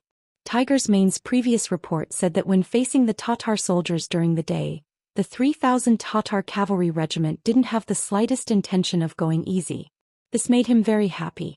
At least it proved that this person understood the big picture. Even so, he should be properly comforted and rewarded. Soon, in the side hall, Su He, who was wearing a black cloak, was led by Tiger's mane to Yang Qindong, who was sitting at the head of the table. He immediately saluted and said respectfully, Commander of the Tatar Cavalry Regiment, Su He, reporting to the 6th young master. Su He, your Tatar Cavalry Regiment performed well today. I have already passed down the order. Each soldier will record a military merit once. Those who killed the enemy will be rewarded accordingly. As the commander of the regiment, you have contributed the most. You will be rewarded with an additional 1,000 taels of silver, a pack of cigarettes and 10 jars of good wine. Seeing the energetic Su He, Yang Qindong nodded in satisfaction. Thinking back, he had spent some effort and even risked entering the camp to persuade the other party to work for him. Now it seemed that everything was worth it. Thank you, sixth young master, for the reward. Su He saluted to show his gratitude. This made Tiger's mane smile. However, this smile quickly changed because of Su He's next words. Sixth young master, Su He does not dare to ask for a reward. If possible, these rewards can be returned. Su He has other requests. I hope that the sixth young master can fulfill my request. Tiger's mane's expression changed. He actually dared to reject the sixth young master's reward. Wasn't this the same as slapping his face in front of everyone? In a fit of anger, he shouted at Su He, "What are you talking about? Don't forget your identity." Sigh. On the other hand, Yang Qindong, who was sitting at the head of the table, had a natural expression on his face. He did not show the slightest bit of unhappiness because of the other party's rejection of the reward. Instead, he asked with interest, "If you don't want the reward, then what do you want?" Su He's face was also red. Perhaps it was because of Tiger's mane's reprimand, or perhaps it was because of Yang Qindong's smile. His heart could not help but beat like a drum. What kind of person was Yang Qindong? Although Su He did not have a complete understanding of him, the great Ming's Duke of Loyalty and Courage, the God of War, and the messenger of longevity heaven that the common people spoke of. Any one of these names alone had an illustrious reputation. Once such a person made a decision, how could he change his mind easily? Since he rejected the reward, the other party should be angry. However, this smile on his face made him even more puzzled. In fact, no one knew Yang Qindong's true identity. Even more so, they did not know that Yang Qindong did not attach much importance to some of the rules of the present age. Just like how he said before that there was no need to kneel when seeing him, all the soldiers who had undergone training were now used to this tradition. Perhaps in other people's eyes, rejecting a reward was a big deal. It was equivalent to rejecting the other party's good intentions. To put it more seriously, it was a slap in the face. If it was bestowed by the emperor, no matter if it was a gift or a marriage, if someone dared to reject it, it was equivalent to defying the imperial edict. That person's entire family would be beheaded. However, in Yang Qindong's eyes, he did not care about this at all. I gave you something to show that I think highly of you and reward you. If you don't want it, then I'll just take it back. This is not a big deal. This was Yang Qindong's true thought. He did not know this, which was why Tiger Mane was angry and why Su He was so nervous. However, now that Yang Qindong had asked what he wanted, he had to say it even if his next words would anger the other party. Wasn't this the reason why Su He had taken the initiative to come here? With a plop, Su He did not salute but knelt on the ground. This action already showed his determination, and also seemed to indicate that what he was going to say next would not be so pleasant to hear. By the side, Hu Mang's expression changed as well. Instead of the military salute, she knelt down. What did Su He want? Even Beta Persei, who was standing beside Yang Qindong, stared with a pair of tiger eyes. His whole body could not help but tense up. He was only waiting for the young master's next order to teach this Su He a lesson. He would make him suffer and teach him a lesson. Yang Qindong's expression did not change at all when he knelt. He only narrowed his eyes for a moment. Then he smiled gently and waited quietly. He was also very curious about what Su He was going to say.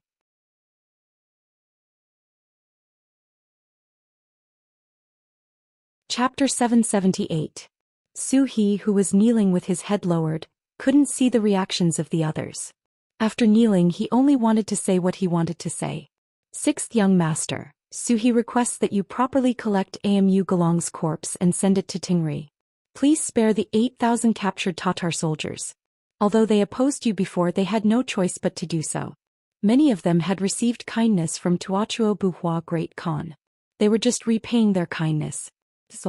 However, after today's battle, those kindness disappeared with the wind. I have talked with them and many of them are willing to join the mercenary army. I hope that the sixth young master can help them. After saying everything she wanted to say, Su He lay on the ground again, as if she was prostrating herself on the ground. At the same time, she seemed to be saying that she had finished what she wanted to say. She could be dealt with by the sixth young master as he wished. After he finished speaking, the hall fell into silence. How was this one request? There were clearly several. Especially the matter of collecting Amu Gulong's corpse. In the eyes of the others, this was even more impossible. Since they were enemies, they had to be prepared to be beheaded. Moreover, who didn't know that the mercenary army loved to observe wherever they went? This was a great psychological deterrent. Not to mention, Suhi had already tried to persuade Amu Gulong to surrender. However, the facts proved that it was useless. Now that Amu Gulong was defeated, the mercenary army defeated him with their own strength. Why did they have to bury him properly? Tiger's Mane, who knew everything, had a puzzled expression. He looked at Suhi, who was kneeling on the ground, and said, "Commander Su, don't you think you are too much? Amu Gulong is our enemy. Why do you want to bury the enemy's corpse properly? Also, how should we deal with the captives? Is this something that a commander like you can consider or even question? Don't think that you have made a great contribution by killing Amu Gulong today. Let me tell you, I don't even need the young master to make a move. I can easily deal with you. Moreover, the other soldiers of the Tatar cavalry regiment won't have any doubts. Do you believe me?"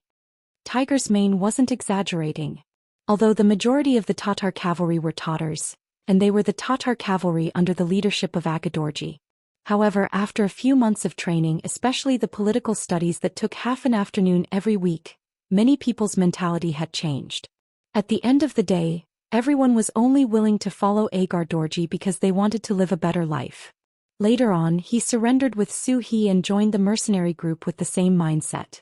Reality had proven that becoming a member of the mercenary group could solve the problem of food and clothing. Since that was the case, of course they would side with the mercenary group.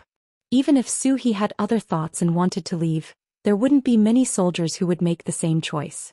In other words, the true leadership of Suhi's Tatar cavalry regiment didn't lie with him as the commander, but with the higher-ups of the mercenary group in the hands of young Master Yang Qindong. Suhi was naturally very clear about this point as a famous general. He didn't doubt Tiger's Mane's words. He just lowered his head and said, "Commander Tiger, I don't want to do things based on merit. This is all my personal opinion and has nothing to do with the Tatar cavalry regiment. If you think I'm wrong, then punish me. I'll accept any punishment. Even if you want me to be an ordinary soldier, I'll accept the punishment. However, I hope that you and the sixth young master will seriously consider my request." Even though he knew this, Suhi still didn't have any intention of relenting. This had already shown his determination. Because of this, Tiger's Mane didn't know what to say. He could only glare at him angrily. Then he shifted his gaze to Yang Qindong, who was sitting at the head of the table. He believed that the sixth young master would have a way to resolve this matter. Yang Qindong had been listening attentively from the side. When he heard Suhi's request and Tiger's Mane's reprimand, he didn't make a sound. Now that everyone was silent, he coughed lightly and said, "Tiger's Mane is right. Amu Gulong is our enemy. He didn't listen to persuasion and didn't take the opportunity we gave him seriously. Since he didn't take it, he's dead. Why should we collect the enemy's corpse? Commander Su, do you have any other reasons for this matter? Why don't you tell us?" Yang Qindong said this calmly without the slightest trace of anger. However, it was precisely because of this that Suhi, who was kneeling on the ground, understood that this was the sixth young master giving him a chance to explain. If he didn't take it, he might really be punished. Originally, surrendering was something that he was forced to do. He thought that he would just be wasting his time anywhere. Therefore, he decided to enter the mercenary camp and take a good look. If it didn't work out, he would just look for an opportunity to leave. However, he never thought that the moment he entered the mercenary camp, he would really be infected by the atmosphere here. Here, officers and soldiers were all equal. They were particular about punishment for mistakes and rewards for meritorious deeds. Moreover, the military discipline was strict and they would never make things difficult for ordinary citizens. Here they could eat their fill, wear warm clothes, and have a beautiful future to look forward to. Wasn't all of this what he had been pursuing all his life? So he naturally liked this place. He liked it from the bottom of his heart. Even if others wanted to chase him away, he was also sincerely unwilling. However, he still did it today because he knew that he had to do it. Now that the sixth young master gave him a chance to explain, he cherished it very much. He slowly raised his head and looked at Yang Chendong, who was sitting there with an expectant look, and said, "Sixth young master, I did it because it was not only my idea but also the idea of the 8,000 captive Tatar soldiers. I have talked with this person and found that he is a rare talent. I wanted him to be used by the sixth young master, but he made this request, so." He didn't say what, so, but he believed that the sixth young master would be able to guess it. Yang Chendong's expression didn't change much. When He knelt down and said the request, he already guessed something, and He's answer was no different from his guess. "Well, tell me in detail." "Yes, sixth young master. As far as I know, Amu Gulong was an orphan when he was young. His parents were killed by the enemy. He grew up eating the food of hundreds of families. Later he met the great Khan Tuachuo Buchuo and was raised by him. He was someone the great Khan trusted greatly. Later he was arranged to guard Tulu city. Because of this, even though he knew that he had no chance of winning against the mercenaries, he still made the decision to fight. He wanted to use his life to repay the great Khan's kindness. Even though he knew that he would die, he still did it. Isn't this loyalty worthy of respect?" Furthermore, this subordinate also learned from the other captives that when there was no food in Tulu city, Amu Gulong did not rely on his status as a general to steal the soldiers' rations. On the contrary, he ate whatever the ordinary soldiers ate. He set a very good example, which also made him hold a very high position in the hearts of the soldiers. If we can properly collect his corpse, the other Tatar soldiers will definitely be grateful.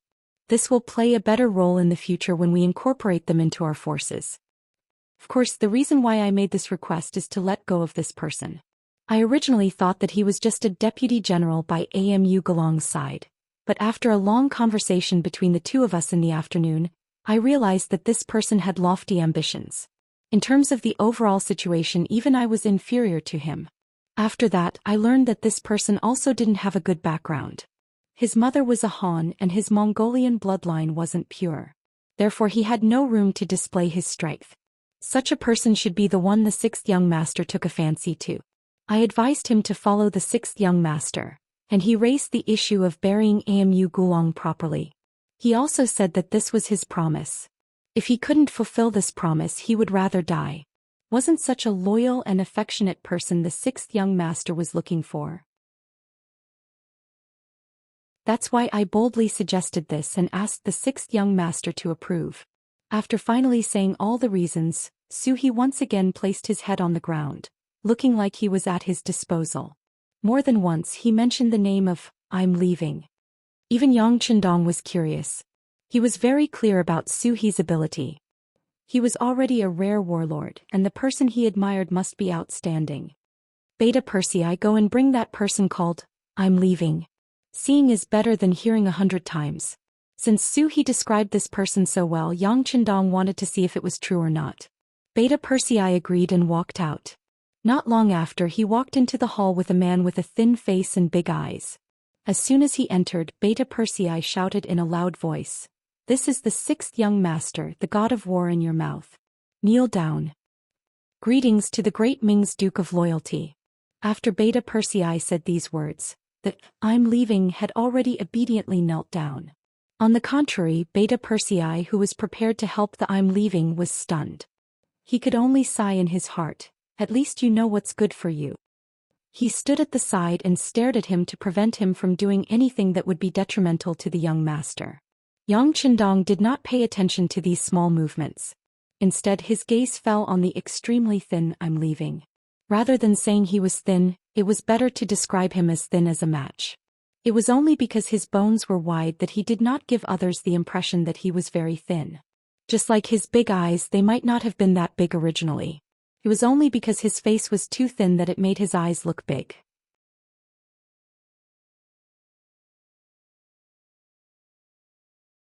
Chapter 779. With just one look, Yang Chendong could imagine what kind of life the 10,000 Tatar soldiers were living. According to Shibi was second only to Amu Gulong. If even he was so thin, one could imagine what kind of life the other ordinary soldiers were living. These thoughts just flashed through his mind. Yang Chendong looked at Shibi, who was kneeling on the ground, and said, "I heard from Commander He that your mother is Han? How can you prove it?" It was no wonder that Yang Chendong would ask such a question. He still valued Han blood. Wasn't there a saying? Those who were not of the same race would have different hearts. If it could be proven that Shibi was really a Han descendant and had the ability, he could be put in an important position. She did not expect Yang Chendong's first question to be this. She seemed to be a bit surprised that she was willing to part, but her expression quickly regained its calm. She then used a perfectly articulated voice to reply, "Duke of Loyalty and Courage, my mother once said that her ancestral home was from Suzhou. My mother's ancestors even had some wealth. However, because they later offended someone, the entire family was sent to the border. In one battle, the city was broken into. My mother also became a spoil of war. Later, she was snatched by my father and gave birth to me." After a series of explanations, Shibi smiled bitterly. "My parents are now gone. I know that there is no way to find out. However, when I was young, my mother liked to hum some Suzhou tunes when she was free. I unintentionally learned some. Now I will sing it for Duke of Loyalty and everyone." Shibi didn't care if anyone was willing to listen. He started to sing. Although there were no instruments, even if he sang without the help of instruments, it still had a special charm. When Yang Chendong heard this, he roughly determined Shibi's identity. He had heard Suzhou's songs before. In the past, Lady Shui and Lady Xiang had often played them in front of him. Although Shibi was limited by the condition of his voice, the charm of it had been sung by him. This was very difficult. Think about it, if he didn't really hear about it or was influenced by it, why would a Tatar cavalry learn such a useless thing? Moreover, if one looked closely at Shbai's face, they would notice that he was different from the Mongols. For example, his skin color and expression were similar to many Han people. Not to mention the Great Ming Dynasty and the Mongols had been at war for many years. There were many cases where the Great Ming Dynasty was involved in the war. Yang Chendong didn't have any doubts about his mother's identity as a Han, so he nodded. "Okay, you don't have to think about your background. General Suhi said that you have extraordinary abilities. How can you prove it?" "Hee hee." Shibi chuckled. "Commander Suhi is too kind. I'm just a captive. How could I have any ability? It's just that I have a different view of the current situation compared to others." The first part was just a polite remark. The second part was the most important thing. Naturally, it attracted Yang Chendong's curiosity. "What do you think of the situation?" "Yes." Shibi solemnly replied and said, "During the day I was fortunate enough to meet Commander Su He. We talked about the mercenary army. In my opinion, the mercenary army's growth is inevitable. In fact, no one can stop it." "Why?" Yang Chendong asked in a concise manner. "There is only one reason. The Duke of Loyalty and Courage is sincerely thinking for the common people. That's enough." His face was full of confidence. If one looked closely, there was even a sense of heroism. Shbai's voice became louder and louder. "Looking at the entire grassland and even the world, there are countless people who claim to be working for the common people. However, how many of them can do it? On the grassland, the tribes are constantly fighting. Today you fight me. Tomorrow I fight you. The day after tomorrow they fight you. In the end, it's all about fighting for resources and money. Who has truly thought for the common people? Who has seriously considered that what the common people really want is peace? Look at the Great Ming Dynasty. It seems that the land is tens of thousands of miles long and there are many people. However, how many of the common people are able to have enough food and clothing? Are they truly satisfied? Especially in recent years, after the Great Ming Dynasty was divided into North and South, the people in power thought about how to unify the world and leave their names in history. In order to achieve these goals, they can only compete with the common people. They snatch gold, silver, and even rations from the common people. However, they don't know that doing so has already made them lose the hearts of the people. Even if they can unify the world one day, it will only be a temporary glory. They don't know that the common people are the foundation of a country. Only when their lives are truly good and their hearts are at peace, will the world be stable. Among them, many have long forgotten that water can carry a boat, but it can also capsize a boat. At this time, Shbai was more like an old master talking about the general trend of the world. Many of the things he said were reasonable and well-founded. Even Tiger's Mane and Beta Persei, who were standing on both sides of him, nodded their heads in approval from time to time. Not to mention Yang Chendong, who was sitting at the head of the table. This was the first general he had come into contact with who put the hearts of the common people first. In the past, there were also people who talked about the hearts of the people. For example, Zhou Xian was such a person. He cared about the lives of the common people very much and cared about their thoughts. Therefore, this person became the castellan of Xichen city. Facts had also proved that this person had done a very good job and had solved Yang Qindong's worries. And now another person had appeared. It was conceivable that once Yang Qindong recognized this person's ability, he would be entrusted with an important task. That's right. At some point in time, Shibi had stopped his long-winded speech. His entire aura changed as well. He once again assumed the appearance of a sinner. He knelt there with his head lowered, looking like he was waiting to be dealt with. However, Yang Qindong's voice also sounded. He finally understood why He would rather not give him any benefits and bury Amu Gulong properly. It seemed like he also saw that Shbai was a talent. Shbai, you indeed have different knowledge from others. Since it's like this, are you willing to join the mercenary army? Yang Qindong said with a straight face. In ancient times, common people were not that important. Although there were many people who would often say it, reality had already proven that there were not many people who could really do it. This made Shbai's gaze even more shocking. Sinner is willing. But Sinner still has a request. Shbai's heart calmed down. He knew that his view should be the same as Yang Qindong's, so he took the opportunity to raise a request. Logically speaking, since he was already a sinner, he should not raise any conditions. However, it was obvious that Yang Qindong was in a good mood. Previously, He had fought a battle, so Yang Qindong was not angry. Instead, he chuckled, pass down the order, collect Amu Gulong's corpse and bury it properly. Allow 8,000 captives and the common people in the city to watch the ceremony. Considering that they have been malnourished for a long time, let them return to the logistics team of the first city and join the construction team. Let them work while recuperating. After they recover their fighting strength, we will consider joining the army. This matter will be handed over to Division Commander Tiger to handle. Yes. Tiger's mane hurriedly lowered his head and replied. Thank you, Duke of Loyalty. I have nothing else to ask for. I am willing to join the mercenary army and will never regret it. Without waiting for him to speak, Yang Qindong had already satisfied all his conditions. He immediately kowtowed to the ground again, indicating his determination. Oh, Yang Qindong laughed loudly. It could be seen that he was really happy this time. Tulu City had been breached, so there was no distance between Yang Qindong and Baiming. Looking at the road to Xian Mansion, the situation seemed to have become even more complicated. Xian Mansion, it was not an exaggeration to say that Baiming was the northern gate of the capital. Once one entered here, one could pass through the wooden fortress and enter Huailai. After passing through the Jiong Pass, one would be in the capital. Naturally, Baiming had also put in a lot of effort here. He had arranged for a large number of troops, and the command center of the Wanquan Metropolitan was in Xian Mansion. The Wanquan Metropolitan was the same administrative level as the new Ergon Metropolitan.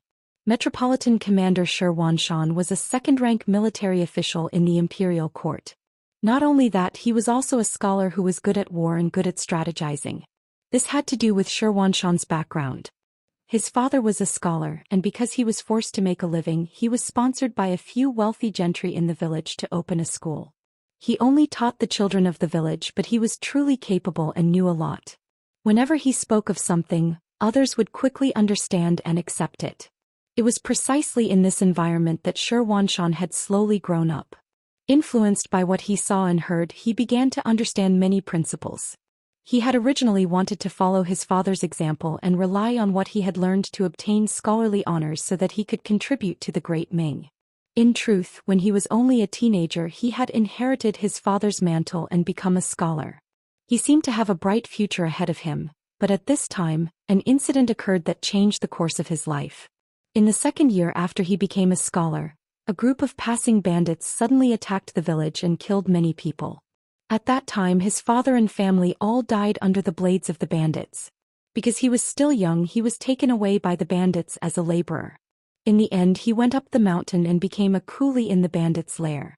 There were dozens of young people who were taken up the mountain with him. In such an environment, they were scared to death. However, Shi Wanshan was the only one who was not afraid of power. He stood up and criticized the bandits for all kinds of wrong things and even proposed all kinds of solutions. If one wanted to reason with the bandits, there was no difference between negotiating with the King of Hell. However, he was amazing because he could still propose some solutions to the problem. The bandits followed his suggestions and soon found that things had become much simpler. As a result, Xianxia probably did not expect that he would be valued by the bandits. The defense of the mountain and how to develop in the future all fell into his hands.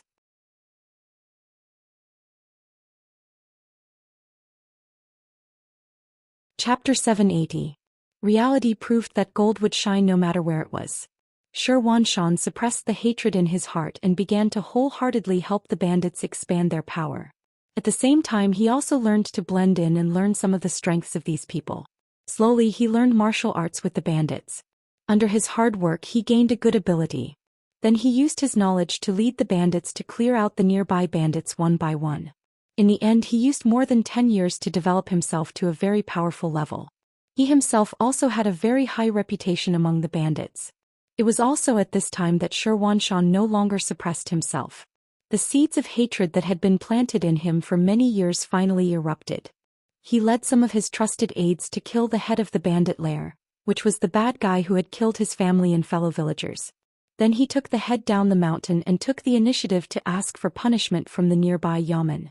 He also told them about his background and the things he had done in order to take revenge over the years. Just like that, the local yamen, which had been a headache for the local yamen, was wiped out in one fell swoop. At that time, the yamen received a lot of money and other benefits from Xianxia and reported this matter to the emperor at that time, Zhou Xian. The emperor was very pleased, and Xianxia changed from a bandit to an official. Then he developed step by step in the army. In the end, he relied on the gold and silver he had accumulated as a bandit to pave the way. In addition to his extraordinary ability, he rose step by step. When the Tumu Castle incident came out, Xianxia keenly grasped this opportunity. Not only did he vigorously support the acting emperor Zhu Qiu in his actions, he also used gold and silver to pave the way. Finally, he contacted the chief eunuch Jin Ying and expressed his admiration. Finally, step by step, he became the commander of the Department of 10,000 Affairs, a dignified second-grade military official. The history of Xianxia's rise to power was somewhat bizarre and complicated. However, he was proficient in both civil and military affairs. He was also generous with his money. Very quickly, he gained a firm foothold. Not only did he have a high position in the military, but he also enjoyed a good reputation among the civil officials. After all, he was a scholar and his father was also a scholar. In a way, he could be considered a descendant of a scholarly family. For revenge, he had endured for many years, which was in line with Confucianism. Such a person was more likely to be trusted by the civil officials than other military generals. It was also because Xianxia was strong that in the year he was in charge of the Wan'al division, there were rarely any Mongol cavalry around the Xian manor that he was in charge of.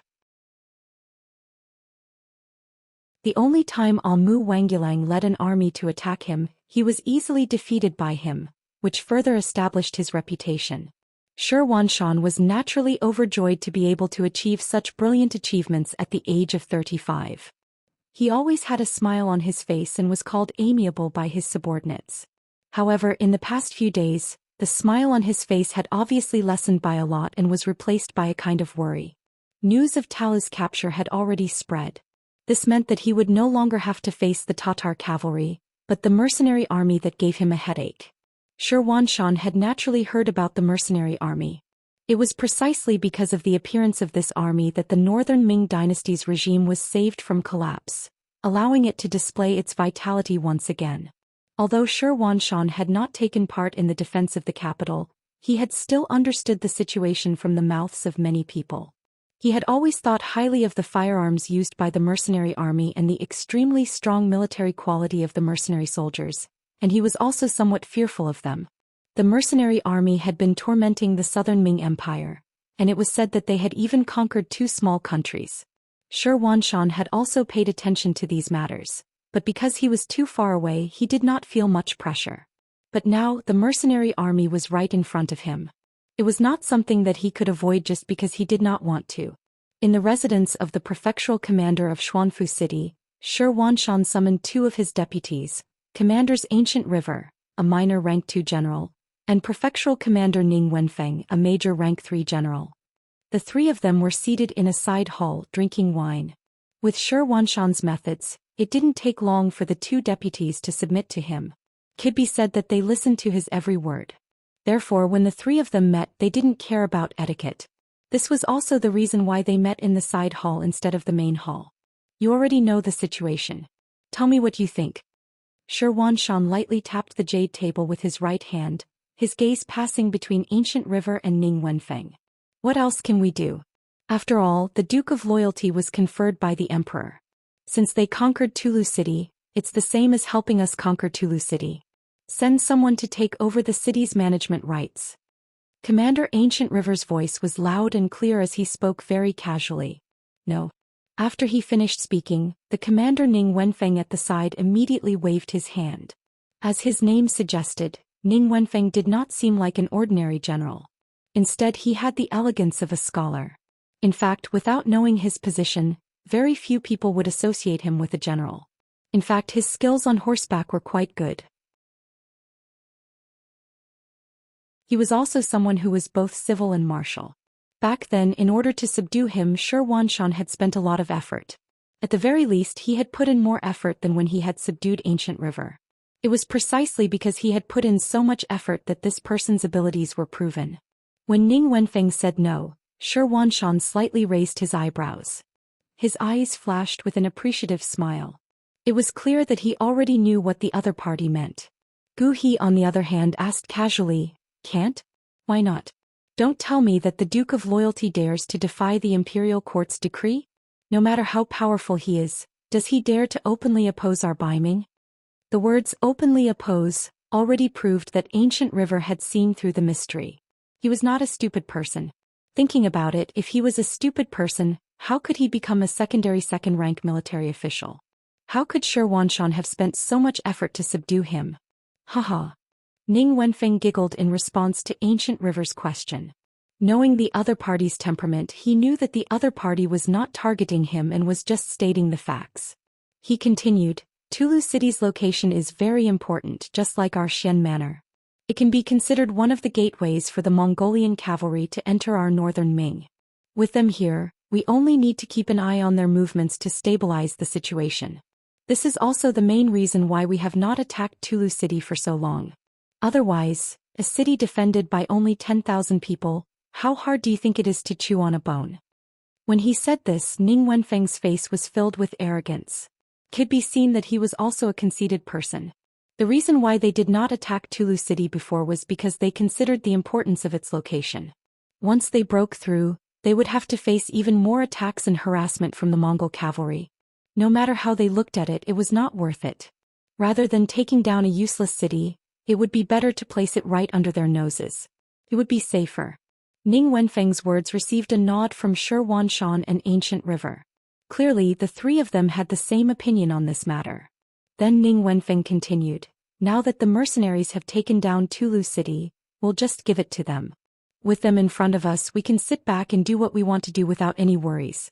Didn't the commander say to the court that we want to form and train a new army?" Although we did not get a reply, we did not put in much effort and were only probing. I think we can increase our efforts and think about the practical problems.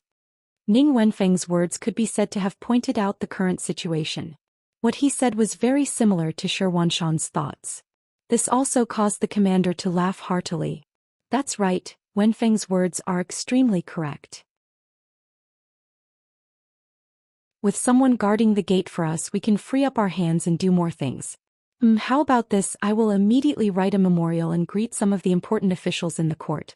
It should be time for the new army to train. In the Xian Manor, they discussed and came up with a plan.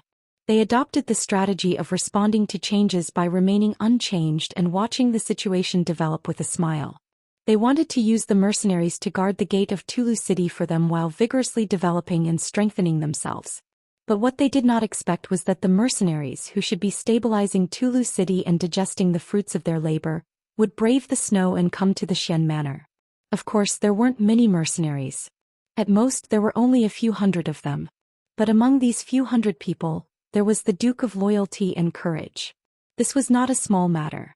When he heard his subordinate report that the Duke of Loyalty and Courage had personally come to the city gate, Xianxia, who was reading in the study, was shocked. He quickly put on his armor, called for his personal guards, and left the manor to go up the city gate tower. As he rushed up the city gate tower, Xianxia was still puzzled. He could not understand why the Duke of Loyalty and Courage, who had taken down Tulu City, did not properly digest the fruits of victory there and strengthen the city's defenses. Why did he come to the Xian manor? What did he want to do?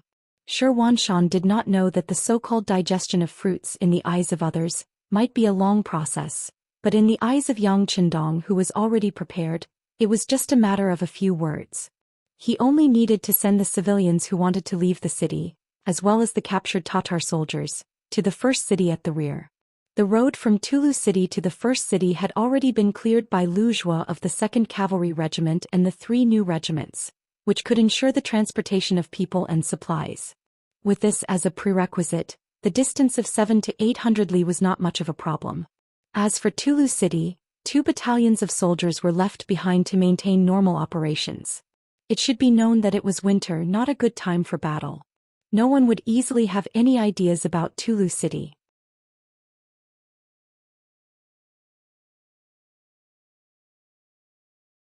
Chapter 781. Yang Qindong only used 3 days to arrange all of this. Afterwards he brought the Black Cavalry, the Wolf Fang Special Forces, and the Ghost Shadow Sniper Squad to Xianxia City. He was preparing to celebrate the new year in Baiming's capital this year. Since he had set his goal, he wouldn't change it easily. He only brought around 200 cavalry to Xuanfu City. Yang Qindong raised his head to look at the city that had been strengthened by Xianxia and loudly announced his name. The Duke of Loyalty had actually come in person, causing the soldiers guarding the city to panic. They hurriedly reported the news. Then all of the soldiers stared at Yang Qindong, who was wearing a red robe. They were both excited and somewhat fearful. Yang Qindong wasn't an ordinary duke. He had another nickname, the God of War. Facts had also proven that this person didn't disgrace this title.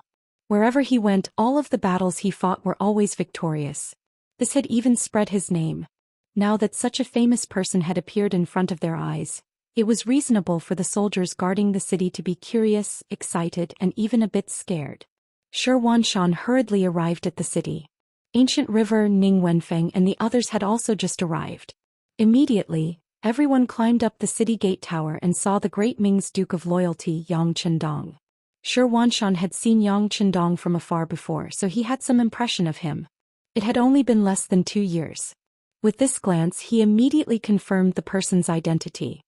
He immediately whispered to Ancient River, Ning Wenfeng, and the others beside him, "It is indeed the Duke of Loyalty." His identity was verified and he couldn't see any large army ambushing him. Xianxia chuckled and loudly said, "I didn't know that the Duke of Loyalty had come. I'm sorry for not going out to meet you. I've sinned. How about this? I'll immediately order people to open the city gates. Duke of Loyalty, please wait for a moment." Well said, well said. With a smile, Yang Qindong gave people a very gentle feeling. He immediately recognized the person who had shouted on the city wall. It was Xianxia, the commander of the all-encompassing army. In Xianxia's security bureau, according to Yang Qindong's instructions, they not only needed detailed information about important targets and people, but also needed portraits and other evidence. Otherwise, wouldn't it be a big joke if they only knew his name and met him one day but didn't recognize him? Therefore, Yang Qindong had seen the portrait of an important figure like Xianxia many times, so it was not surprising that he could recognize him immediately. The thick and heavy city gates slowly opened without making any other sound. With the cooperation of more than a dozen Baiming soldiers, the city gate was soon opened. Xianxia and the others were also approaching on horseback. As he watched the city gates open, Yang Qindong smiled and quickly analyzed the situation in his mind. Then from this small matter he came to a conclusion. This Xianxia should be ready to attack at any time, eyeing Tulu City like a tiger eyeing its prey. Otherwise, the opening of the North City Gate would not have been so easy. One had to know that if a city gate was left untouched for a long time, it would rust. Once it was opened, it would emit creaking noises. However, there was no such sound now. It was obvious that this gate had been opened often in the past. It was self-evident what this meant. Xianxia did not expect that such a small matter would lead to so many things. At this moment he was still riding his horse with a smile on his face. When he was 5 meters away from Yang Chendong, he jumped off his horse. Then he lowered his head and said respectfully, "Commander of the Department of Wanquan Xianxia, greets the Duke of Loyalty. Duke Margian Count." These 3 titles had very different statuses. If the other party was only a marquis, Xianxia would not have to bow like this. However, a duke was different. Yang Chendong also had the title of war god. He enjoyed a very high status in the army. It was normal for him to bow like this. When Xianxia got off his horse, Ancient River, Ning Wenfeng and the others behind him also got off their horses to greet him. Yang Chendong did not move from his horse. He just nodded and said, "Commander Shi, thank you for your hard work. Generals, thank you for your hard work." Yang Chendong's attitude made the generals unhappy. They had given him so much face. No matter what, he should have gotten off his horse and said something. Even if it was just a greeting, it should have been enough. Now, with so many generals saluting and you sitting on your horse, what would the soldiers on the city gate tower think if they saw this scene? This was the result that Yang Chendong wanted to achieve. He wanted to use this method to let the Baiming soldiers know who was the boss. Moreover, this action should not be underestimated. It would greatly increase Yang Chendong's reputation. Just like now, when the soldiers on the city gate tower looked at Yang Chendong, their gazes became much more reverent. Xianxia was also a bit annoyed. With his intelligence, he naturally knew why Yang Chendong did this. However, he couldn't say anything. It was just this small matter that made him put away his pride and pay more attention to Yang Chendong. In the past, Xianxia was rarely at a disadvantage, even if it was a small matter. But now the 2 sides had just met and he had suffered losses. Not only did this not make Xianxia angry, but it also made him more cautious. It had to be said that this was a character. After the 2 sides greeted each other, Xianxia and the others accompanied Yang Chendong into the city. In Xianfu City, many of the citizens who lived here walked onto the streets. Many of them had heard of Yang Chendong's great name. Now that they came out, it was only because they wanted to pay their respects to him out of curiosity. With so many citizens suddenly walking on the streets, Xianxia was afraid that something would happen. He immediately ordered Ancient River and the others to send out troops to maintain order. However, Yang Chendong waved his hand with a smile. "Sai, this is the enthusiasm of the citizens. How can we disappoint them? It's fine." After saying this, Yang Chendong took the initiative to wave to the onlookers while riding on the horse. He even cupped his fist and saluted when he saw some older elders. His respect for the elders was vividly reflected, and he quickly won the favor of many people. In ancient times, many people valued filial piety. Some dynasties directly governed the world with benevolence and filial piety. Yang Chendong's current actions were in line with the national conditions of that time. It was also a way to quickly win the hearts of the citizens. After spending close to 2 hours, Yang Chendong and the others finally arrived at the commander's residence. Xianxia warmly invited them to welcome the Duke of Loyalty. Along the way, Yang Chendong appeared to be greeting the citizens, but in reality he was observing the situation in Xianfu through these matters. He noticed that the people here were in good spirits and wore thick clothes. Their living conditions should be passable. Xianxia couldn't help but look at him in a higher light. No matter what, Xianfu was considered a border city. In a city like this, the appearance of the commoners should have a lot to do with this commander. Yang Chendong was curious about capable people. He naturally wouldn't reject Xianxia's invitation. He smiled and nodded in agreement. Soon the mansion became bustling with activity. Xianxia knew how to conduct himself. Not only did he arrange a sumptuous banquet to invite Yang Chendong, he also warmly entertained the 200 cavalrymen he brought with him. Good wine and good meat were served. Then he happily arranged for Song Wenfeng to represent him in receiving the guests. As he walked to the main table, he gave the other party a thoughtful look. Song Wenfeng smiled and nodded. She seemed to understand the commander's intentions and warmly greeted the 200 cavalrymen. At the main table, Yang Chendong sat at the head, followed by Xianxia. Ancient River and the others accompanied them, toasting to each other. The atmosphere was very harmonious. During the banquet, Xianxia constantly spoke words of admiration. For example, Yang Chendong had led the mercenaries to defeat Yes Hen, won the battle to defend the capital and raise the prestige of Baiming. He also heard that he had taken care of a few ignorant foreigners in the south and strengthened the prestige of the great Ming army. Yang Qindong only smiled and modestly declined these words. He didn't show any arrogance because of these things. Shi Wanshan saw all of this and was even more shocked.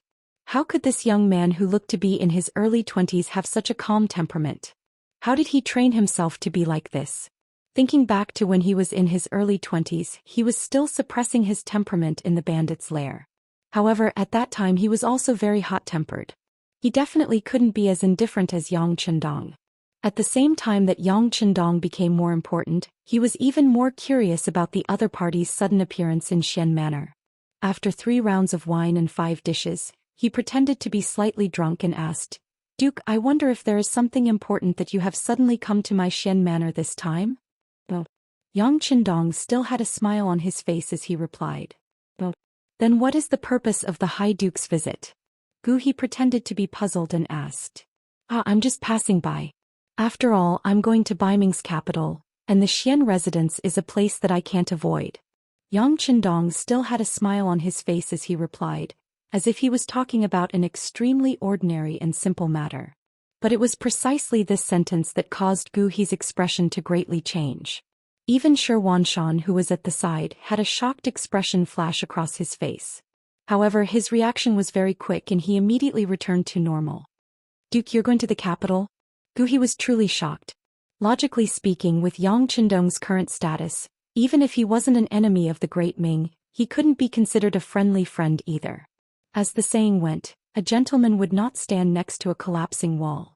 If he continued to stay outside, given the strength he had displayed, neither Baiming nor the southern Ming would casually fall out with him. But if he personally went to the capital, it would be like a bird flying into a cage.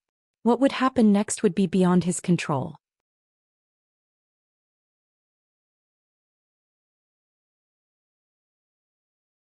Chapter 782.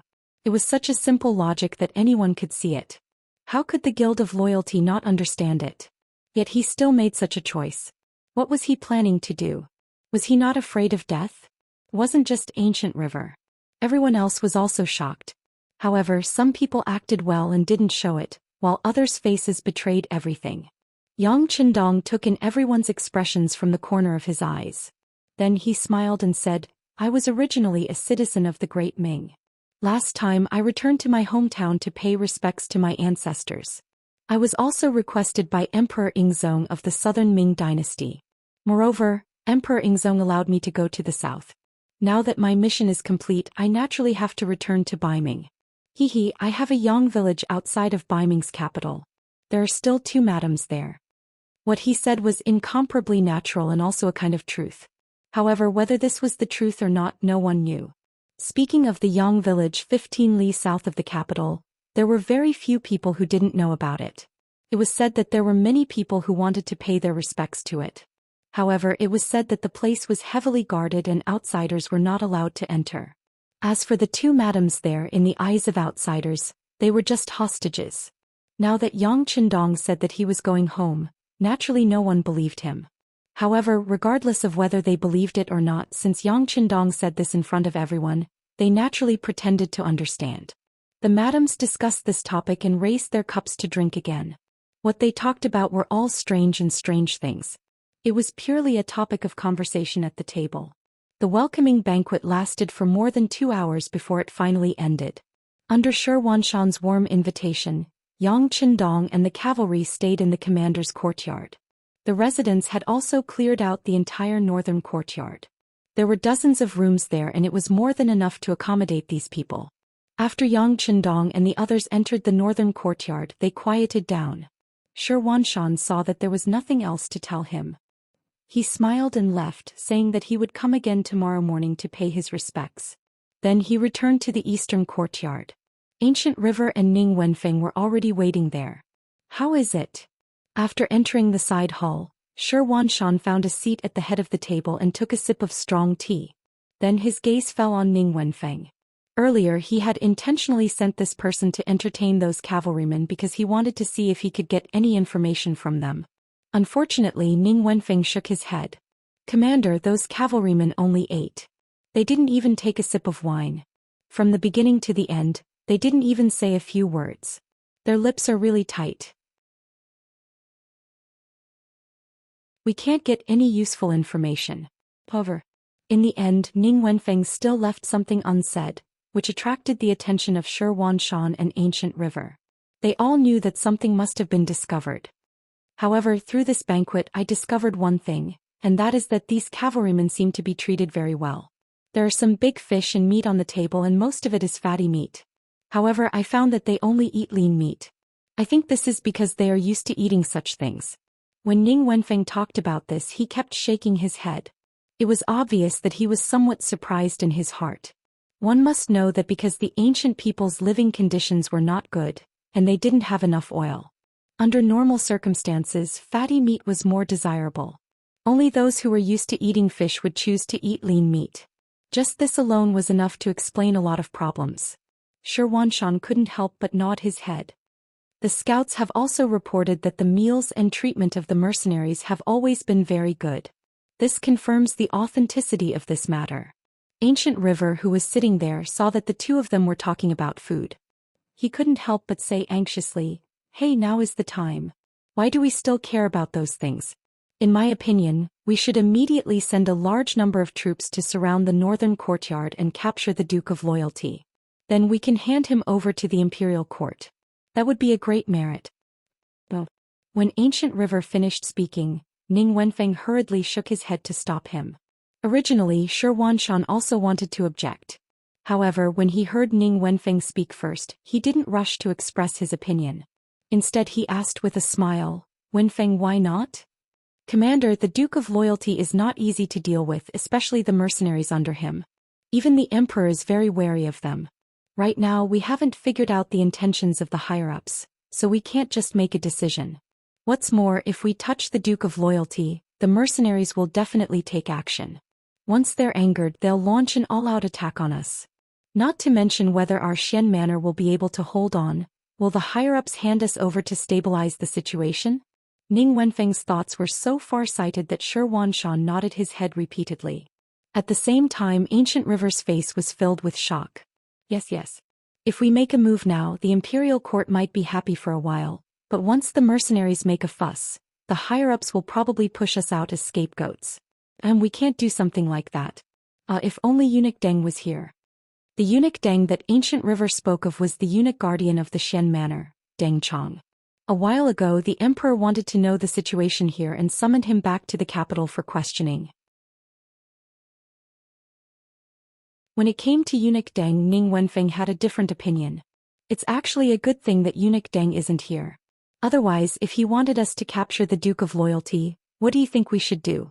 Disobeying his orders is the same as disobeying the emperor's decree. Which one of us can bear the consequences? And if something happens in the future, he can send us back at any time, but the rest of us will have to suffer. Ancient River's face paled at this reminder and he inwardly sighed.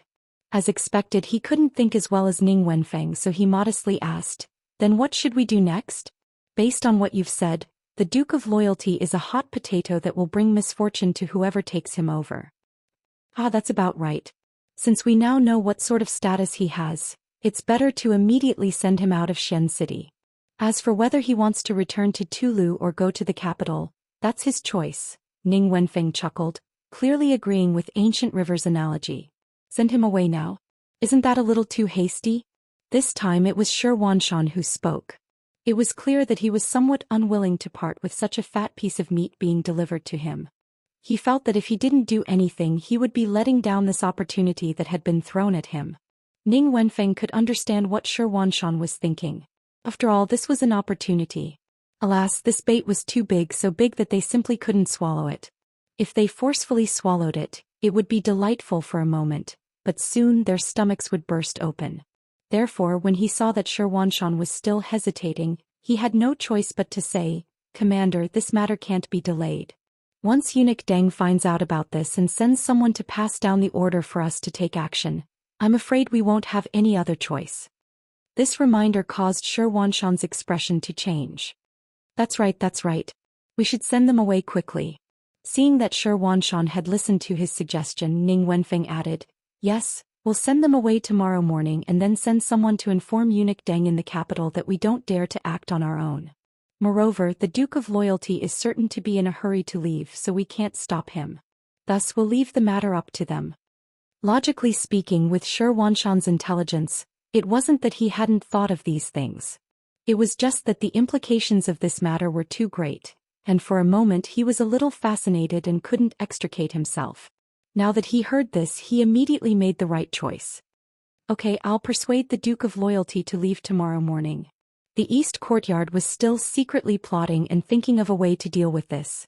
In the North Courtyard, Beta Persei also came to Yang Qindong's side and asked for instructions. There was another person standing at the side.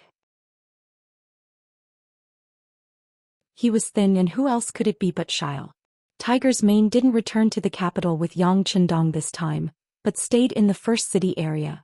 The sixth young master wasn't here, and the military here also needed a strong person to hold the fort. Tiger's Mane, who had just become a division commander, obviously had such qualifications. Tiger's Mane wasn't here, but he had asked Xiao to accompany him. It was obvious that Yang Qindong really thought highly of this person's ability. Xiao's speech about the people deeply won Yang Qindong's heart. In order to get to know this person better and also to give him some pointers, Yang Qindong kept him by his side. This action naturally caused Shibiao to be extremely excited. Xiao's mother was Han, and he originally had some Han appearance. Now that he had changed into the Black Knight's clothes, no one could tell that he was originally the Deputy General of Tulu City. And just now Yang Qindong was talking to him about the current situation. Beta Persei entered the room, first glanced at Xiao, nodded as a greeting, and then turned to Yang Qindong and asked, "Young master, the captains asked if we should be fully armed tonight and be ready to fight at any time." "No need." Yang Qindong waved his hand and said decisively. "Then what if this Shi Wanshan has other ideas? If we aren't prepared at all, I'm afraid that we won't be able to guarantee our safety." Beta Persei added anxiously. Usually when he was by Yang Qindong's side, he was very obedient. Usually when Yang Qindong said one, he wouldn't say two. But now the situation was different. They were in someone else's lair, and it was related to the sixth young master's safety, so he had to say more. He also knew that Beta Persei would ask this because he was worried about his safety. Yang Qindong didn't mean to blame him but said indifferently, "If they really want to fight, do you really think that we can stop their army with just 200 riders? Okay, tell the soldiers to have a good rest today, we still have to travel tomorrow."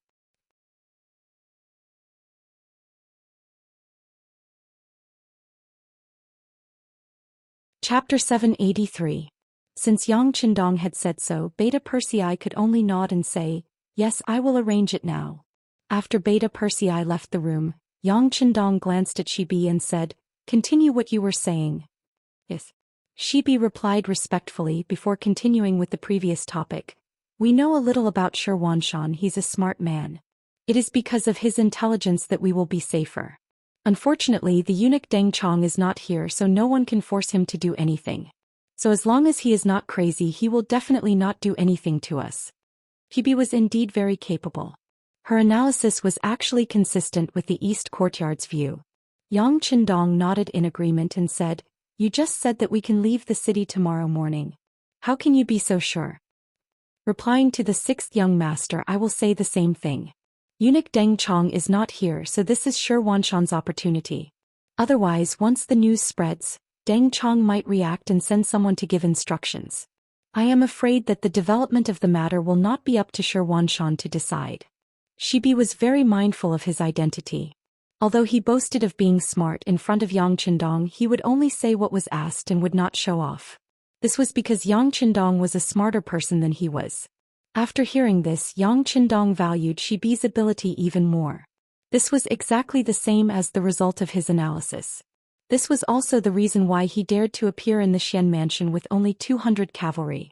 His life was indeed valuable, but at the same time it was also dangerous. Unless Northern Ming was prepared to shed all pretense of cordiality with the mercenaries, at least on the surface, they wouldn't dare to make a move on him. This gave him a chance to move freely. "Well, you must be tired from the journey. Go and have a good rest. I have arranged for people to prepare ginseng soup for you." Remember to drink it when you go back. It is good for your body to recover quickly. Looking at the thin Shibi, Yang Chendong said with concern. Thank you, sixth young master. She was very excited and her face was also very touched. The other party's importance and concern in his life made him feel like he was willing to die for someone who knew him well. In his heart he had already recognized this master and would not change in this life. Just like that, the night passed peacefully and nothing happened. When the sun rose the next morning, Shi Wanshan, with his eyes still bloodshot, appeared outside the northern courtyard. He wanted to see Yang Chendong. Shi Wanshan had already heard from the people in the mansion that the Duke and the 200 cavalry had rested well last night. They had only arranged for 2 soldiers to guard the gate of the northern courtyard and did not do anything else. When he heard this report, Shi Wanshan couldn't help but sigh. This Duke of Loyalty's breadth of mind and his ability to see things clearly was not something ordinary people could compare to. Even he himself, although he had seen through everything because he still wanted to ask for more, he did not rest well last night. His eyes were still bloodshot. His request was approved. When he saw Yang Chendong, he found him practicing martial arts in the courtyard. He looked very energetic. In the snow, Lin Chendong's martial arts caused the snowflakes to float in the air. It gave people a very majestic feeling. The only regret was that Shi Wanshan could not see the origin and style of this set of martial arts. After practicing a set of military martial arts 3 times in a row, Yang Chendong took a hot towel from Beta Persei. After wiping his face, he looked at Shi Wanshan, who was standing there, and said, Commander Shi, good morning. Good morning, Duke. With a smile on his face, Shi Wanshan said with a smile. Yang Chendong immediately noticed the bloodshot eyes of Shi Wanshan, but he did not say anything. On the contrary, he could understand the other party. If he was in his position, he would not be able to sleep well tonight. After the 2 sides greeted each other, Shi Wanshan politely invited the Duke to have breakfast together. Logically speaking, Yang Chendong was just a duke, so the other party did not need to be so polite. But because he had something to say, he became the one asking for a favor. Yang Chendong, who was well aware of this, immediately smiled and agreed. After all, he also needed a way out. Otherwise, if he really angered the other party and really made a move, the other party would not have a good ending, but he was afraid that he would not be any better. One had feelings, the other had intentions. The 2 sat at the dining table. Then, when breakfast was almost finished, Shi Wanshan finally brought up the topic of leaving. Duke, I have some capable people under me. They have some insights into the changes in the weather. According to them, there will be heavy snow in 2 days, which is very inconvenient for traveling. Instead of directly asking Yang Chendong to leave, he found such an excuse. Could be seen that Shi Wanshan also used his brain. Yang Chendong naturally knew the other party's intentions. This happened to coincide with his analysis of the other party yesterday. But at this moment he still pretended to be very surprised and said, Is there such a thing? Seems that my plan needs to change. I originally wanted to stay in Xuanqing Prefecture for a few days to enjoy the scenery here, but it seems that I have to leave immediately. Seeing that Yang Chendong had accepted his good intentions, Shi Wanshan was naturally overjoyed, but on the surface he still pretended to urge him to stay and said, Why don't you wait until after the snowstorm and then go to the capital? That's not a bad idea. Seeing Shi Wanshan's hypocritical look, Yang Chendong's interest was piqued and he teased him. As expected, Shi Wanshan's expression changed as soon as he said this. But he had just opened his mouth to urge him to stay, so how could he slap his own mouth? He could only look bitterly at Yang Chendong. Chuckling, Yang Chendong changed the topic. This Duke appreciates Commander Wan's good intentions, but I haven't seen my wife for nearly 2 years and miss her very much. I'd better leave first. Oh right, since there's a snowstorm, I'm afraid that my cavalry and I will encounter it at any time. For the sake of safety, I'd like to ask Commander Wan to make things convenient and prepare more food for them, such as jerky and wine. The more the better. Since the other party had asked him to leave, Yang Chendong naturally wanted to take the opportunity to ask for some benefits. Although these things weren't worth much and were only enough for 200 people, it was still enough to disgust the other party. Although the request wasn't high, Shi Wanshan felt a little sick in his heart. Why was it that when his opponent came, not only could he not do anything to him, he had to take out some things to give him as a gift? At this moment he really wanted to shout angrily that there was nothing he wanted, and if he didn't leave now he would be caught. But in the end this was just a thought and he forcefully suppressed it. Well said, well said. I'll immediately have someone make the arrangements. Shi Huanshan agreed. Yang Qindong was all smiles but he was extremely vigilant. If the other party was seething with anger, not only would he not be afraid, he would even understand. But a person who could suppress his true thoughts was the scariest. To avoid any unexpected problems, Yang Qindong had his own goal. After receiving the food from Shi Huanshan and the clearance documents, he left Xuanqing with 200 black cavalry and left the Wanquan Metropolitan Division, heading straight for Huailai City. While Yang Qindong's group was on their way to Baiming's capital, an urgent memorial was being delivered to Baiming's capital. The one who had written this memorial was the commander of the Wanquan Metropolitan Division, Shi Huanshan. Since Yang Qindong had appeared in his territory, he naturally had to report this matter to his superiors as soon as possible. After passing through Huailai, entering the Great Wall, exiting Jiong Pass, Baiming's capital was finally within sight. It had been nearly 2 years since they had parted, and when he thought about his 2 wives, Yang Qindong felt all sorts of emotions well up in his heart. In terms of time, it hadn't even been 2 years since he had left the capital to pay respects to his ancestors, but he had truly accomplished many things. He had defeated the Huang bandits, wiped out the Jiaoji and Lansong kingdoms, and now built a large city on the steppe. This seemed like an impossible task that would have taken many years, but he had accomplished it in a short period of time. Just this achievement alone was enough to leave his name in the annals of history. Even if he were to return home and become a wealthy man or a duke, he would still be able to live a carefree life. But when he thought about how there were still so many Han commoners wandering outside and being bullied by others, and how his descendants would be harassed by foreign tribes, their families destroyed, and they would be reduced to slaves and humiliated, Yang Qindong's heart madly thumped. Since he had come here by chance, he had to do some things. Otherwise, wouldn't he be letting down the heavens? At the very least, I've laid down the foundation. As long as I continue to develop normally, everything will be fine. Everything will change. Encouraging himself, Yang Qindong rode on his white dragon horse and raised its whip, increasing its speed toward Baiming's capital. Baiming's capital. It was still as bustling as ever. Crowds flowed through the streets and the sounds of hawking could be heard. It was as lively and prosperous as along the river during the Qingming festival. In contrast, the imperial palace of the capital was in chaos.